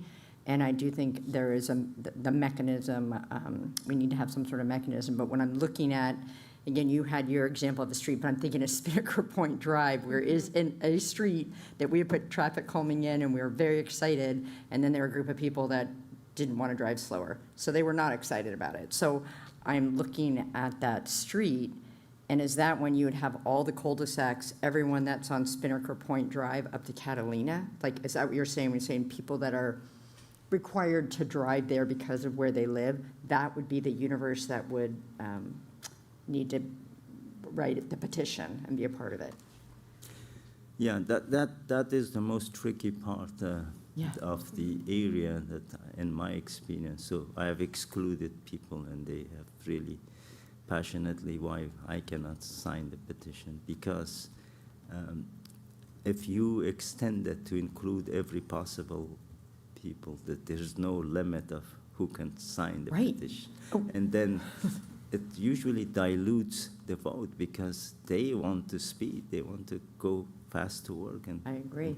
So you have to be very careful in the guide I have is usually when the petition comes, if it's for one block, you always encourage them, how about block upstream and downstream, to make it say 3 blocks. 3 to 5 blocks is best, because always you don't want to put, say speed hump, you don't want to put 1, you want to put 2 or 3, because if you put 1, people slow and then speed up. And also the people who sign the petition, so if they are taking another route, they can take another, and that's another scenario where the next street might qualify, so if they change their route. But people who are concerned is people who live on that street. No, yeah, you don't want to dilute. Right, and no, that makes sense. So you stated in the beginning of your presentation, so thank you for looking at other cities and towns. You mentioned Larkspur, Berkeley, there were some other ones on there, I can't remember them now. So what you are presenting to the city and to the community this evening is based on what has been successful in other communities. Because I think because it's new to us, we're trying to imagine how it will manifest. So I want to say these are best practices, but you have taken recommendations or existing programs that have had the outcome, and that's what you're suggesting here. Exactly. Okay. And the studies, there are traffic calming studies in Institute of Transportation Engineers. And these other cities that I mentioned, some of them, like Larkspur, is very brief, like us, even less than us, a policy. But some of them, like City of Mountain View, has a thick manual. So every chapter, for example, who can sign. Okay, we don't want to do the thick manual approach. Correct, so correct. This is a beginning, and I think for this city, this is the first one. Right. And could be studied in 4 or 5 years, and when we have experience, how many we installed. Yeah, no, I appreciate that we would want to revisit if it needs to be tweaked. And I do appreciate, we haven't talked about the traffic calming measures that you talked about, the different tiers. 100% I agree with all of that. But I was, like the Vice Mayor, a little bit stuck on who gets to sign the petition. If there's a technology aspect of it, great. But I do think we need to do something. I just know how much staff time this takes, and there's been an inconsistency in applying who gets the benefit of traffic calming, and we're really working as a city to not have that inconsistency. Do you have another question? Yeah, Councilmember Hill, go ahead. I don't have any others. Thank you, Mayor Kate. One more question is I was thinking through a scenario, and I think I appreciate the order of the policy of the request submission, initial review. I was thinking of a scenario, I'll make up maybe it's a counterfactual. So tonight we adopted the changed speed limit on 18 roadways. Now Fifth Avenue in Sun Valley is now recommended to be 20 miles an hour. Let's say the community gets together and they come to you and say, we want it to be, you get a 50+1, they ask for a 10 mile an hour speed limit. I'm pretty sure that wouldn't happen, but let's say they do that. Would you be able to confer with them to say, hey, don't submit that petition, that's not gonna pass an ENTS? There's nothing we could do to legally support that before Actually, they go they're to not excluded. So, for example, Fifth Avenue, if it qualify other stuff like I know it's a route, or D Street, it's a route for fire, it's the only route. So considering all those, they're 20 miles per hour. And if they want to submit for traffic calming, because people drive fast. So the thing applies to them and the criteria. Can I clarify, though? People aren't requesting the type of traffic calming measure, just that they want traffic calming measures. Thank you. So it wouldn't go down by 10 miles an hour, but if there was 5 speed humps on the road, it might go down by 10 miles an hour, just because people have to slow down by that much. But we would do an analysis that determined what the appropriate traffic calming measure would be. That is super helpful to set that expectation. So in other words, the petition would not say, we want speed bumps, it would say, we need traffic calming, and you would determine what the best mechanism would be. Exactly. Just for your information, that we have a grant to install traffic calming on Fifth Avenue, so changing the speed limit wouldn't change, and we are installing near California and Fifth two radar speed signs, and we're improving that corner of California in the market for pedestrian and bicycles. So we have that grant. It doesn't exclude, because now they're 20 miles per hour. That is welcome and wonderful news for the Sun Valley residents. Thank you. Thank you. So not seeing any further questions at this time, I would like to open up public comment. If you would like to comment, now is your opportunity. You're welcome, but not required to say your name and what part of San Rafael. Daniel Almagan, through the Western Neighborhood Association Board, we've always welcomed more to the toolkit. I think this is a great idea. I appreciate the tiered system.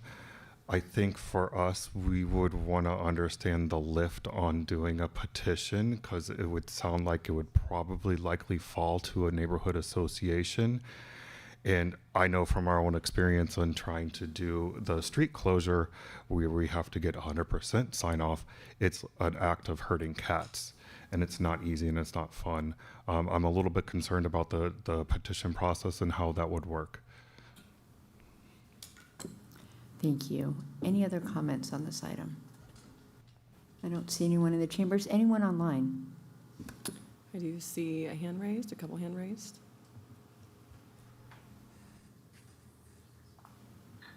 Hi there. Good evening, Mayor and council members. My name is Dave Rhodes. I'm the co-chair of Walk Bike Santa Fe and a West End neighborhood resident. And first of all, I just want to thank the staff for bringing forward Santa Fe's first traffic calming program. It's a significant step forward. Having a transparent process with clear criteria is definitely much better than handling requests on an ad hoc basis. But my primary concern is the neighborhood voting requirement, like many of you on the council have expressed, and others in the chambers there. It's the traffic calming is fundamentally a public safety issue, and while neighbors should absolutely have a strong voice in identifying the problems and shaping solutions, the decisions should ultimately be guided by engineering analysis, speed data, crash history, and the city's adopted policies, not by a referendum. The streets not only belong to the people who live on them, but they're used every day by children walking to school, people riding bikes, transit riders, visitors, and everybody traveling through our community. We don't vote on whether or not to install a stop sign or a crosswalk. We rely on objective criteria and professional judgment. And traffic calming should be treated the same way. So I adopt you tonight to adopt, I encourage you to adopt this program tonight, but please do direct staff to revisit the neighborhood voting requirement, and so that the community input informs the decisions without becoming a barrier to warranted safety improvements. I definitely think that staff and neighborhood time is a major barrier to making these things happen. So let's try to do as much as we can to get as much as out of our staff and neighborhood time to improve our streets. Thank you all very much. Thanks for considering this this policy.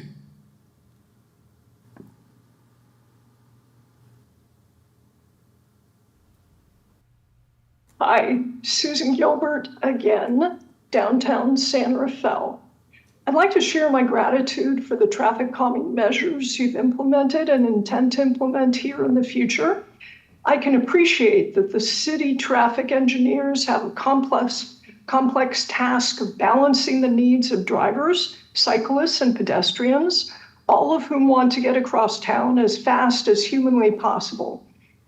As you know, we've had at least 4 pedestrian fatalities and 2 cyclist fatalities in the last 4 years here. And it's important to recognize that these deaths are multifactorial. Mostly, they have to do with distracted or impaired driving and/or speeding on the part of the driver. I'm asking drivers to have more regard for the lives of the pedestrians and cycling neighbors.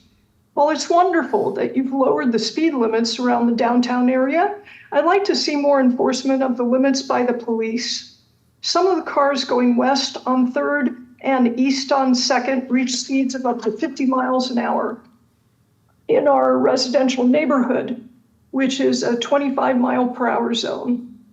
Please consider your pedestrian neighbors, some of whom are old, may have poor mobility or poor eyesight, and need more time to ambulate through a crosswalk.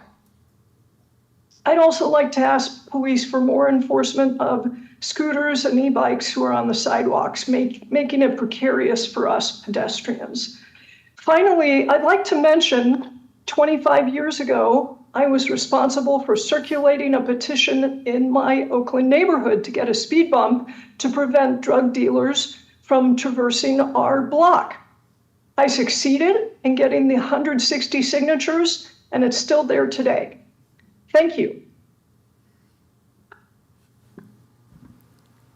I see no other hands raised, but I'll give everyone a moment. Okay. I see no more public comment. Okay, thank you. I will close the public comment and bring it back. Any other questions by the council? Yeah, go ahead, Vice Mayor. I have a question in terms of amending the resolution. It's the 7th whereas that establishes a request and petition process. If that can be, because I support everything within the resolution aside from that petition. I don't feel like we've really defined that the right. I think we need to think about that a little bit more of what that would look like. And I don't know if we're really saying there has to be community engagement, or there has to be input, or there has to be some consensus of a defined area. But a petition to me means actually getting those signatures. And unless we're going to give flexibility on what that petition is, I'd like to redefine what that whereas. Well, let's maybe ask City Manager or Director Miller to see if there's flexibility in this wording, because to change the resolution, you would have to make a motion that would change that, and that may or may not be supported. But maybe there's another way. What I hear is having flexibility, given the input that you've heard from the council tonight, as well as the community. Yes, thank you. I just want to clarify, I think there's a piece was missed from Saeed's presentation. And the first step is for residents to submit on City Clerk Fix. And so the location is evaluated, there could be striping, there could be signage that's added. This policy is in place for people who are just want more, and they're really passionate about wanting more. Maybe it's just one person, but maybe it is the entire neighborhood. And I think that's the petition we're trying to get, is the people who disagree with our initial analysis on what we think would be done without the data. And that's where the petition comes in. So just to clarify that piece, I wasn't sure if everybody caught that from the commenters from the public. No, I understand. I still think that puts the there's an advantage for somebody to be able to collect that versus, I don't think it's balanced across the community to be able to do that. Okay. Talking to, may I add? Yes, go Talking to our legal team, city attorney office, we are working on the design of petition because we want to put some language that they can review. For example, if I receive a City Clerk fix for a stretch of a road, we can include that in the petition, the map of the area that they need to sign the petition. So that, but we haven't really finalized the design of petition. We thought we will leave it to staff to design it and with city attorney review. So that also might help your concern. Right, and that's what I was asking, is there flexibility in terms of this whereas to evaluate that of petition process? And really, I'm not sure I'm conveying my concern. No, I think we got it. We hear that you have a concern about that, and I think really, is there flexibility to have staff incorporate the feedback that they've heard, and then maybe that may or may not be sufficient enough. So. Yeah, we haven't designed the petition yet, so Okay. we would definitely take the feedback we've received today and from some of the letters that we received when we're designing the petition. I don't think that changes the whereas, but we could always ask. Okay. Did you have Yeah, any other? no, that's fine, and if that has the flexibility, and maybe it goes back to BPAC, or it goes back to some others to be able to review and evaluate that petition process, that'd be great. Okay. Additional comments? Yeah, Councilmember Hill. Thank you, Mayor Kate. Just to affirm, this doesn't replace, this is in addition to the city conducting, it's already the existing process, which is that there is a continued examination of data, there is City Clerk fix. This is just one more mechanism on top of the existing process. Is that right? And in addition to that, this policy will help us when we implement in our projects because we want feedback from community. If we do a safe route to school and we implement traffic calming, which we can according to the policy, then we can also use this process to get petition of support from the residents. So we have that outreach. Or if we do something on a street where it's part of the local roadway safety plan, high collision segment, and it's on a residential street, we can use the same process. It will be initiated by us. Thank you. Thank you. Any other comments? Councilmember Bushy. Quick comments. I think this is a very solid version 1. It's an improvement over what we have, sets out some standards, and to the extent that the rollout brings things that are unanticipated, this policy can be revised. I think the policy is brought forward is an improvement, and we should adopt it, and we look forward to your feedback and the community's feedback on how it can be improved.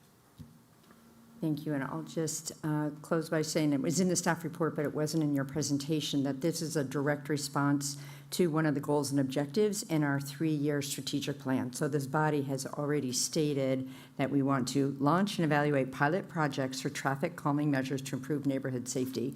We do the policy up here, and you guys come back with the operations and the how-to, and this is what we have before us this evening, and we look forward to seeing how it manifests with the input that you've heard and any modifications that might be needed after it has been underway.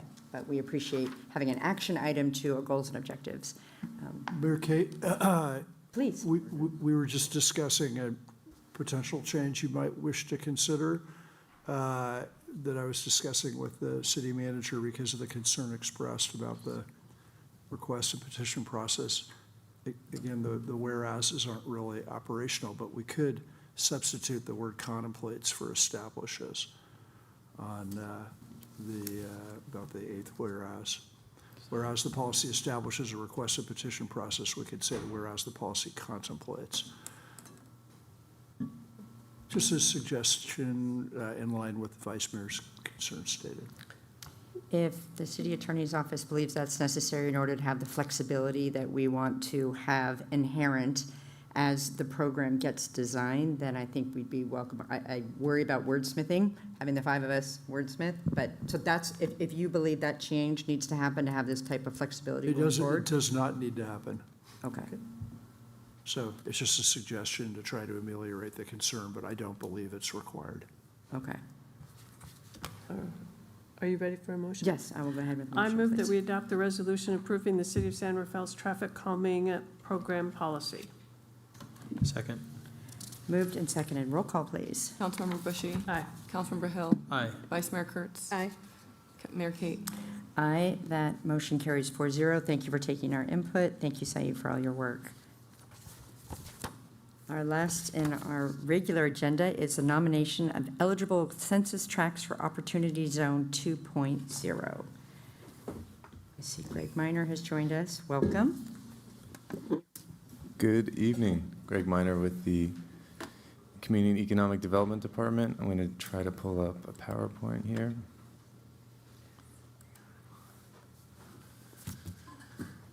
All right. I'm going to walk us through the staff report, which is going to provide an overview of what an Opportunity Zone is, the Opportunity Zone, or OZ 2.0 process that Congress recently established, as well as California's portion of that process and how the city of San Rafael fits in. And I'm joined by Alexis Kaptanian, in our housing manager. So what's an Opportunity Zone? It's a federal tax incentive program. We can't see. Ooh, I'm sorry. I forgot to share. It's We were listening to what you were saying. We didn't know that we get slides Yeah. too, so great. Thank you. I had similar problems back in preschool, but I'm working on it. So Opportunity Zones were a federal tax program created under the first Trump administration. It allows for investors to repurpose capital gains into qualified opportunity funds, which are an investment vehicle that are used to support economically distressed areas. And depending on how long the investment is in place, it minimizes or eliminates the tax burden. And this slide lists a couple of eligible investments, such as real estate construction, rehabilitation of vacant or underutilized properties, infrastructure, or energy-related projects or investments in operating businesses. So the first Opportunity Zone 1.0, the initial program established in 2017, was scheduled to sunset, I think, at the end of 2028.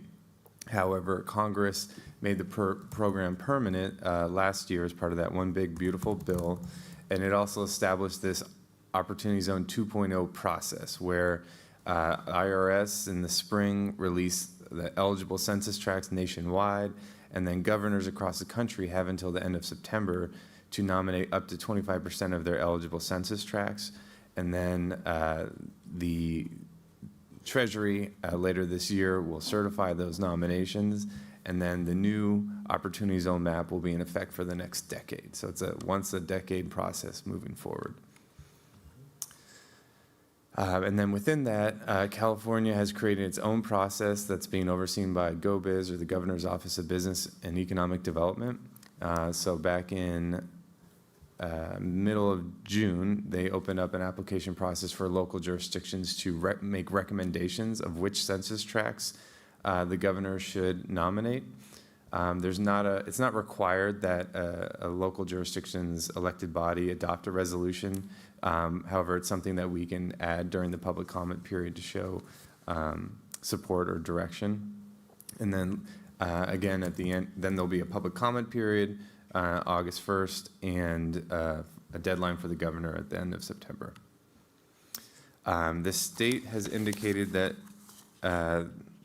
and just for context, in terms of the number of census tracts in California, there's over 2,600 eligible census tracts, so the governor can only nominate a little over 600. In terms of how the state will go about selecting that 600 or so census tracts, they've identified a number of priorities. Some of those are outside of our control, just demographic factors such as poverty, median family income, renter occupancy and unemployment, but other factors are statewide and regional economic development objectives, such as those outlined on the slide here, alignment with the state Jobs First regional plans and programs, alignment with the affordable housing objectives and regional housing needs allocation, the presence of business-ready sites, and any active or planned public investment. So when it comes to San Rafael, in the initial opportunity zone, or OZ 1.0, the census tracts, the two small census tracts, 1122.04 and .03 were the designated tracts. In this second round, the IRS has identified 5 potential census tracts, including much larger census tracts such as 1122.02, which includes the remainder of East San Rafael and all of our auto dealerships, which are prime tax generating uses for the city, as well as areas west of 580 and a portion of the downtown. These areas align with many of the state priorities that I referenced a moment ago. There's currently various forms of public investment in these different areas. Just as an example, MTC is funding the East San Rafael specific plan that is underway at the moment that will help shape opportunities and development pathways going forward. There are multiple housing sites as well as business-ready sites, and there's ongoing workforce training programs as well in these areas. One issue that the Economic Development and Housing Subcommittee raised during discussion of this item was the potential for displacement of tenants as a result of opportunities zone related investments. Back in 2021 and 2024, the city took measures to adopt anti-displacement strategies specific to those Opportunity 1.0 census tracts. However, there isn't a lot of data in terms of the actual impact of OZ 1.0 investments, and partly that's a reflection on the lack of data reporting requirements during OZ 1.0. OZ 2.0 will have more reporting requirements, so we'll have a better sense of the impact of opportunity zone investments. Regardless of opportunity zones, the City Council, through the housing element and the 3-year strategic plan, has adopted goals directing staff to explore anti-displacement strategies, as our housing manager knows well. And staff is already exploring anti-displacement strategies for presentation to the City Council, starting with the Economic Development and Housing Subcommittee this fall. So that'll include an analysis of the opportunity zones, but more examine anti-displacement strategies citywide. So in terms of staff's recommendation, since there is no limit on how many census tracts we could recommend, we're recommending all 5 census tracts for the state's consideration with the prioritization. The number 1 census tract that we recommend is the largest census tract, the 1122.02, as well, and followed with the downtown census tract, as these 2 census tracts provide the strongest opportunity for investment that aligns with the city's economic development, housing, resilience, and revenue objectives. The next 2 census tracts staff recommends for the state's consideration would be 1122.04 and 1122.03, the remaining census tracts in East San Rafael, or the existing 1.0 census tracts, as that would provide for a kind of a comprehensive economic development tool for East San Rafael and help support the policies developed in the East San Rafael specific plan. And the last census tract recommended would be the furthest west, 1121, as there are opportunities for industrial and commercial land modernization there as well. So that's staff's recommendation, and we're here to answer any questions. Thank you, Greg. Questions, Vice Mayor, any questions on this item? So we can recommend all 5, and the state can come back and select 1, right? Okay. Correct. Yeah.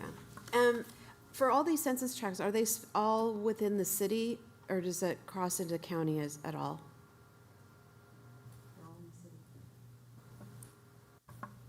My wise colleague to my right has confirmed that they're all within the city of San Rafael. Okay, great. All right, no, it makes sense. Great, thank you. Questions, Councilmember Bushy? I want to ask some questions about the anti-displacement, because I was here when we did those, and it was an emergency.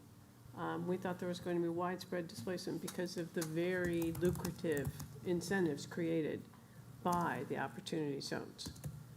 So if I understand your presentation correctly, there hasn't been a lot of use of those anti-displacement programs and requirements.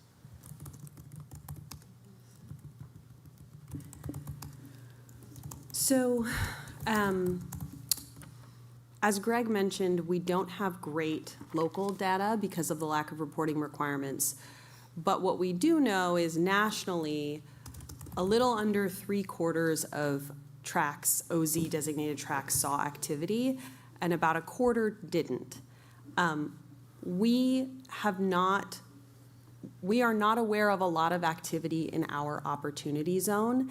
I think what we're thinking about for 1.0 versus 2.0 is that we do have some other economic development strategies coming down the line. For instance, the Southeast San Rafael specific plan and other plans that could catalyze investment together with the opportunity zone. One of the things that a lot of the research and commentary on the opportunity zones are saying is that often the tracks that had more activity had an opportunity zone designation and some other tools.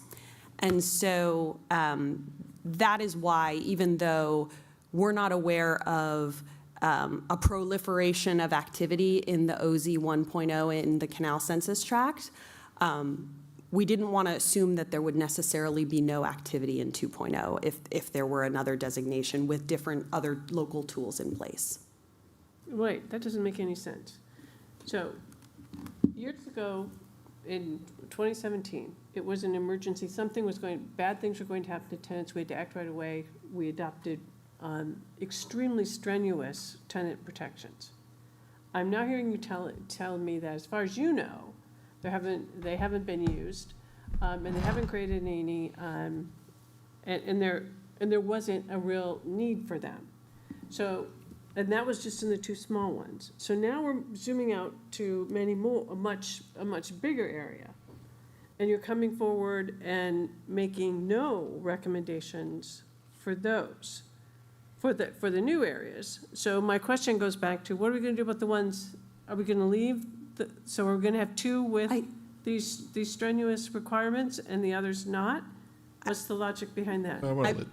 Sorry, let me just clarify. I apologize. I didn't understand the question. So the two emergency policies, one of them will expire December 31st, 2026. So the 2024 urgency ordinance, no matter what happens with the Opportunity Zone 2.0 designation, whether all of them get designated, none of them, it will expire December 31st. The 2021 policy, which is the one that increased relocation assistance payment amounts, that is tied specifically to the Canal Opportunity Zone designation that currently exists. So if those two were to get redesignated, that would survive into 2.0 unless the council took action. But if those... only for those? Exactly. Okay. So logically, if they're necessary for those two, are they necessary for the others? And if it sounds to me like they haven't been used in those two, so why? So what? Yeah. What are we doing here? So it's not that those policies haven't been used. I think it's that we're saying there hasn't been a proliferation of qualified opportunity fund activity in the current zone that we're aware of. Those policies have been utilized in certain circumstances, but I think part of what we're saying is it makes sense to look at this in a citywide approach rather than only look at it in isolation with a couple of census tracts, to your point. So your proposal then is to look at it across the city. And what are you going to do about those two? So, Councilmember, if I may, Micah Hinkle, Community and Economic Development Director. Some of these items were covered in the subcommittee meeting we had on this one. I'll try to bring you up to speed on the general thoughts and approach. We did adopt tenant protection components tied to the opportunity zone, which is those two little census tracts. But the initial data and the analysis, we're looking at from a citywide perspective of our issues on protections really need to be citywide. They can't just be tied to a singular opportunity zone provision or the changes in that. So really the staff recommendation is really to separate tenant protections and opportunity zone designations. Opportunity zone designations were how we approached the particular problem at the time to say, here's a potential solution that defined a geographic area. But as we dug more into the issue about displacement or concerns about displacement within the city of San Rafael, it really is, it's in multiple components of the city. That's not specifically an OZ, an opportunity zone location. So we really are looking at them as two different approaches. One is tenant protection approaches for the entire citywide, and we're prepared, and we've been researching recommendations to bring back to the subcommittee along and ultimately to the council per the work program. There is a secondary piece to this, and really it's related to the state's movement on Opportunity Zone 2.0. We do see this Opportunity Zone 2.0 as an economic development tool. And really it's what it is, it's tax benefits from the federal government. So it is an important investment tool, and we want to utilize it as such, and that's its original intent. So we are focused on the eligible tract zones that we have.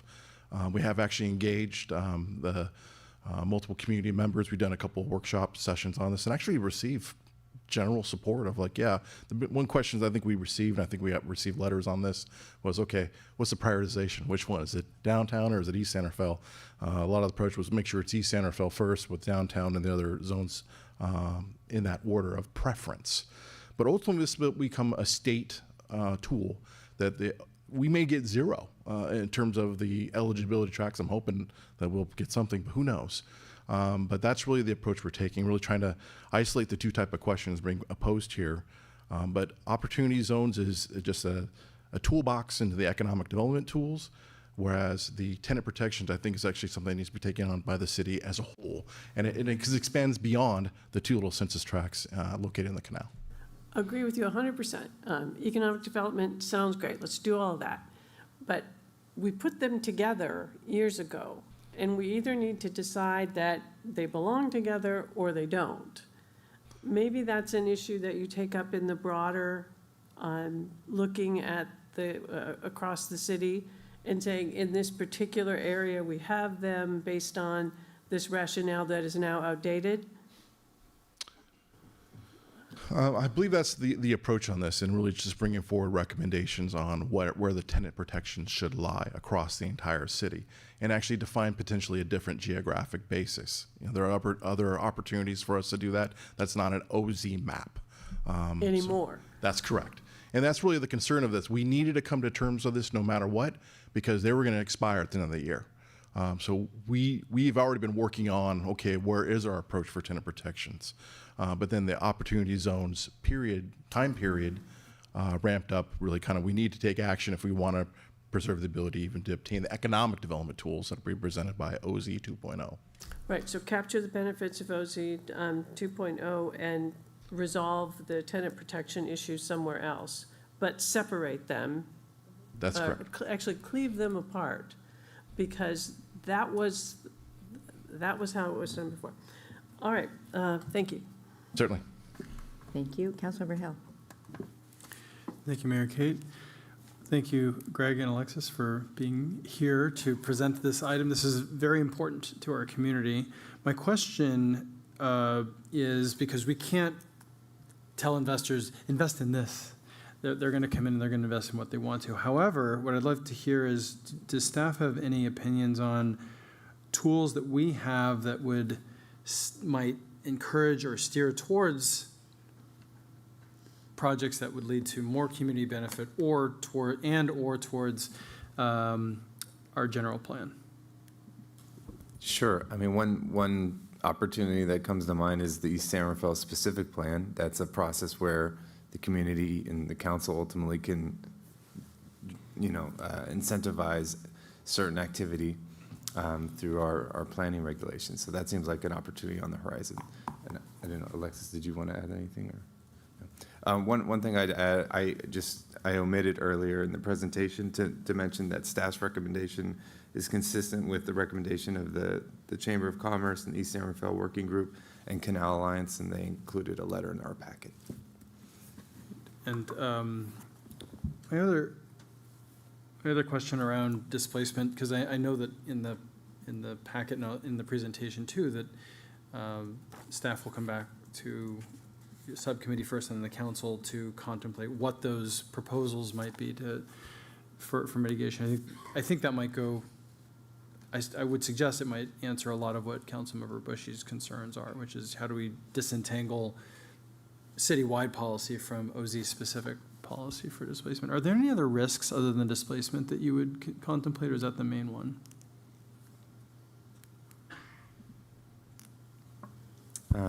Not that comes to mind. I don't know if Director Hinkle, if you have any thoughts, but it's ultimately, I think what we've discussed at the subcommittee level and Director Hinkle mentioned is it's just an additional economic development tool. So if an investor is considering investing in San Rafael rather, this is something that might encourage them to invest here rather than not. So it's an additional tool. Kind of to add onto that, I agree, and I don't think there's a lot of risk outside of the displacement concerns that were even called out for it. It is a federal tax benefit that's actually applied by Congress. I think for us, when we look at these items, it's overall investment actions. It's almost like a checkbox for investors, right? Are you in the flood zone? Maybe, yes, no. Are you in opportunity zone? Yes. So they go through the box of items, and then also the reality of for investors to take advantage of the tax benefits applied by opportunity zones, you have to have like groups understand qualified investments, and there's a big fund pool that ties into it, but they do exist, and they actually been successful in some areas for bringing that capital to play. The one area that I mentioned this in the subcommittee. One area that I was surprised with is the ability that downtown was not originally on any of the initial projected maps or locations. I actually think that's a great benefit for us because we already have adopted plans and information. This is an area we've targeted for many years for investment, where this brings another checkbox to say why San Rafael makes sense for investment. If that brings in that housing and that office or development pieces we're looking for, the benefits. Also, too, opportunity zones also they're always layered for like tools for investments. Being in a qualified opportunity zone may also bring some of the infrastructure dollars and pieces we're after based on the projects that are being presented. So whatever we can do to add to the ability for investment to pull full benefit, I think it's a value to us. But I do agree the biggest concern of the biggest setbacks opportunity zones and has always been the displacement concerns.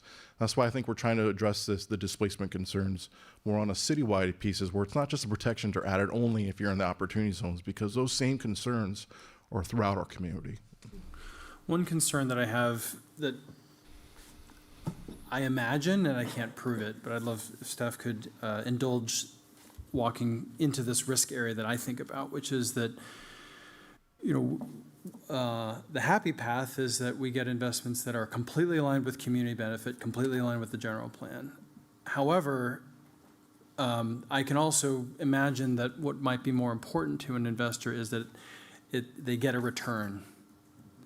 And that may not be consistent with community benefit and general plan. So I guess it doesn't have to be an answer that says, here's what we're going to do. I'm hoping that maybe if staff can contemplate as part of the displacement, the next time we revisit this at the subcommittee level, what are ways that we can help, how do we create more encouragement? I appreciate, the specific plan is obviously one way. If there's any other lessons that are learned, even if it's not data-driven, I heard Opportunity Zone 1.0 did not have data and reporting requirements in a way that might inform, but even if it's anecdotal, what did other communities do to try to make it less extractive and more aligned with community benefit? I think that one thing that really helps in the process, particularly for the community engagement portions for both the downtown and for Southeast Santa Fe, is the community engagement about what we're looking for. I think that's the most critical piece, because a lot of times that is the question for investors. What's the overall vision of this community? Where's it going to go? What do I need to be successful here? And I think those plans or that investment of our time and effort really will pay off in that total investment package, particularly what's needed to be successful. So, and that's when we look at kind of the displacement policies or concerns related to that, we're getting that level of investment and looks in Santa Fe altogether, in all ports of Santa Fe. So I think that's why we really do need to look at really what's happening to our community in respects of displacement outside of opportunity zones. And that's really where we landed as staff and really kind of pursuing that approach. Thank you. Thank you. I don't have any additional questions, so I'm going to open up public comment on this item. If you'd like to comment, now is your opportunity to do so. I don't see anyone in the room. Anyone online like to comment? I see no hands raised, but I'll give everyone a second. Okay. I see no public comment. Okay, I'll close the public comment and bring it back. We've had, in addition to those questions, there was some commentary in there as well, but I will offer the opportunity for additional comments. Vice Mayor. I'm supportive of moving forward with the recommendation of the prioritization of the 5 additional, or actually 3 additional plus the 2 census tracts. I think we have to keep an eye on what happens to the opportunity zones. It will be interesting to see if having them in more commercial areas will generate something. I don't feel that we saw what we were hoping to see with the opportunity zone. So, but I think we'll need to watch it carefully, and I hope the state supports the work that we're trying to do, because if it works the way it's supposed to work for the better of the community, that would be great. If it leads to more, gentrification, displacement, other things, the negative aspects that come along with an opportunity zone potentially, then we need to, address that as they come forward. But right now, we're not seeing that. And it would be, we would be remiss not moving forward, at least to see if we can get some support from the state to be able to work with these levels and these census tracts. Thank you. Thank you. Councilmember Bushy. I support the staff recommendation and be happy to move the motion at the appropriate time. Thank you. Councilmember Hill. I will echo my council members' comments and not belabor the point. I support this adopting the nomination of these 5 census tracts. I look forward to the next engagement with staff on recommendations for displacement and ways that we can guide investment using whatever tools we have. Thank you. Yeah, and thank you, Alexis and Greg, for all the work. I know there's a lot of work that went into bringing this to the city and even having us consider it. We hope that we get selected, as we already talked about, as the Vice Mayor mentioned, there's a lot of opportunity zones that can be elected or suggested, and it's really up to the governor's office. So I'm glad we're taking a step. Councilmember Bushy, you said you would make the motion on this item? You are up. I move that we adopt the resolution in support of an application to the California Governor's Office of Business and Economic Development, Go Biz, recommending the nomination of census tracts 060411111001, 060411112100, 060411112202, 060411112203, and 060411112204 the Opportunity Zone 2.0 program. Well read. Is there a second? Second. Moved and seconded. Roll call, please. Councilmember Bushy. Aye. Councilmember Hill. Aye. Vice Mayor Kurtz. Aye. Mayor Kate. Aye, that motion carries 4-0. Thank you so much. As I mentioned at the beginning of the meeting, we also have open time for public expression at the end of the meeting. If someone hasn't already had the opportunity to say something during the meeting, now is your opportunity. This is anything that was not on tonight's agenda. I'll see if there's anyone in the chambers who would like to comment. Now is your opportunity, and you're welcome but not required to say your name and what part of San Rafael you're in. Welcome. Good evening, Mayor Kate, Vice Mayor Kurtz, and members of the council. My name's Saj Dakar. I'm a 14-year-old rising ninth grader living in Fairfield, Solano County. I'm a member of the Fairfield Youth Commission and am the founder of the National Association of Youth Commissions. This nonprofit organization works to establish youth commissions in cities where they're not already present, push for legislation beneficial to youth, increase youth access to government, and provide a space for youth commissions around the nation to collaborate. I'm speaking to you this evening on a proposal that I've seen work firsthand and is one of the best things that a city could do for its young people. I'm asking you to create a youth commission in San Rafael. For some context, a youth commission is a group of young people, typically aged 14 to 25, who work to advise the city council and mayor on topics relating to the youth. This can range from a small issue that affects a few young people to citywide youth issues. Youth commissions are created with the purpose of bridging the gap between the youth of a city and a city's government. Right now, San Rafael does allow for youth to have a seat on specific existing committees and commissions. But what San Rafael needs is a standalone body that can tackle youth issues independently of other commissions. A youth commission would be different from just another program in that this isn't the city giving to the youth, it's also the youth giving to the city. All the city needs to do is give them the chance. This would not even be difficult to implement. All that is needed is a resolution that would establish the commission. There would also be minimal cost to the city since there would be no need to hire new individuals. The only adults involved with the commission would be an adult advisor and, optionally, one city council member acting as a liaison. There would be very little administrative costs since the only real cost would be holding a meeting. Furthermore, through the National Association of Youth Commissions, I would be happy to offer the city with free research on how things like costs, appointments, and scope of work would play out. I'm requesting the City Council to direct staff to report back on potential routes the city could take in starting a commission. I would be happy to serve as a resource for the city during this time. I have here some QR codes that redirect to the National Association of Youth Commissions contact page. If any member of the council is interested, please contact me and I would be happy to help out in this process. Thank you. Thank you. So if you can be sure to give your information to the city clerk, that would be fantastic. Thank you so much, and thank you for the work that you've been doing. Any other public comment in the room? I don't see anyone else in the room. Anyone online? I see no hands raised, but I'll give everyone a moment. No public comment. Okay, I'm going to close the second public expression time, and we have on our agenda this evening the San Rafael Successor Agency. We have a consent calendar. Are there any items to be held from the consent calendar? I'm looking up. I see no. Head shaking no. So I'm going to open the public comment on the consent agenda. This is for the San Rafael Successor Agency. Anyone in the room like to comment on the consent calendar for the San Rafael Successor Agency? I don't see anyone in the room. Is there anyone online? I see no hands raised, but I'll give everyone a moment. I see no public comment. I'll close the public comment. Request a motion on this item, please. I move the consent calendar. Second. Moved and seconded. Roll call, please. Member Bushy? Aye. Member Hill? Aye. Vice Chair Kurtz? Aye. Chairperson Kate? Aye, that motion carries 4-0. As I mentioned at the top of the meeting, we are journeying tonight in honor of Esther Byrne. She faithfully served the city of San Rafael for many years as our city clerk. Esther dedicated her career to ensuring our local government operated with integrity, transparency, and professionalism. She served under 2 mayors, 4 city managers, and multiple city councils, providing the steady institutional knowledge and commitment that helped our city navigate change while always keeping the public at the center of her work.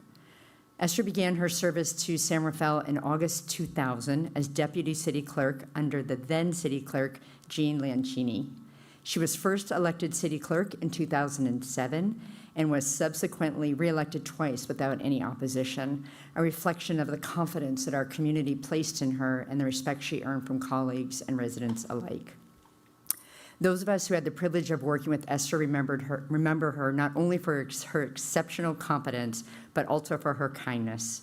She treated everyone with warmth, patience, and respect, whether they were first time in City Hall and didn't know how to navigate something or a long-time community leader. She had an incredible ability to make people feel heard and welcomed. And she also ensured at that same time that the public's business was conducted openly and with care. Esther leaves behind a lasting legacy of public service and a standard of excellence that continues to inspire all of us, and I know inspires our city clerk today. So on behalf of the San Rafael City Council, We extend our heartfelt condolences to Esther's family and her friends and all who had the pleasure of knowing and working with her. San Rafael is a better place because she spent time with us. This meeting is now adjourned in memory of Esther Byrne.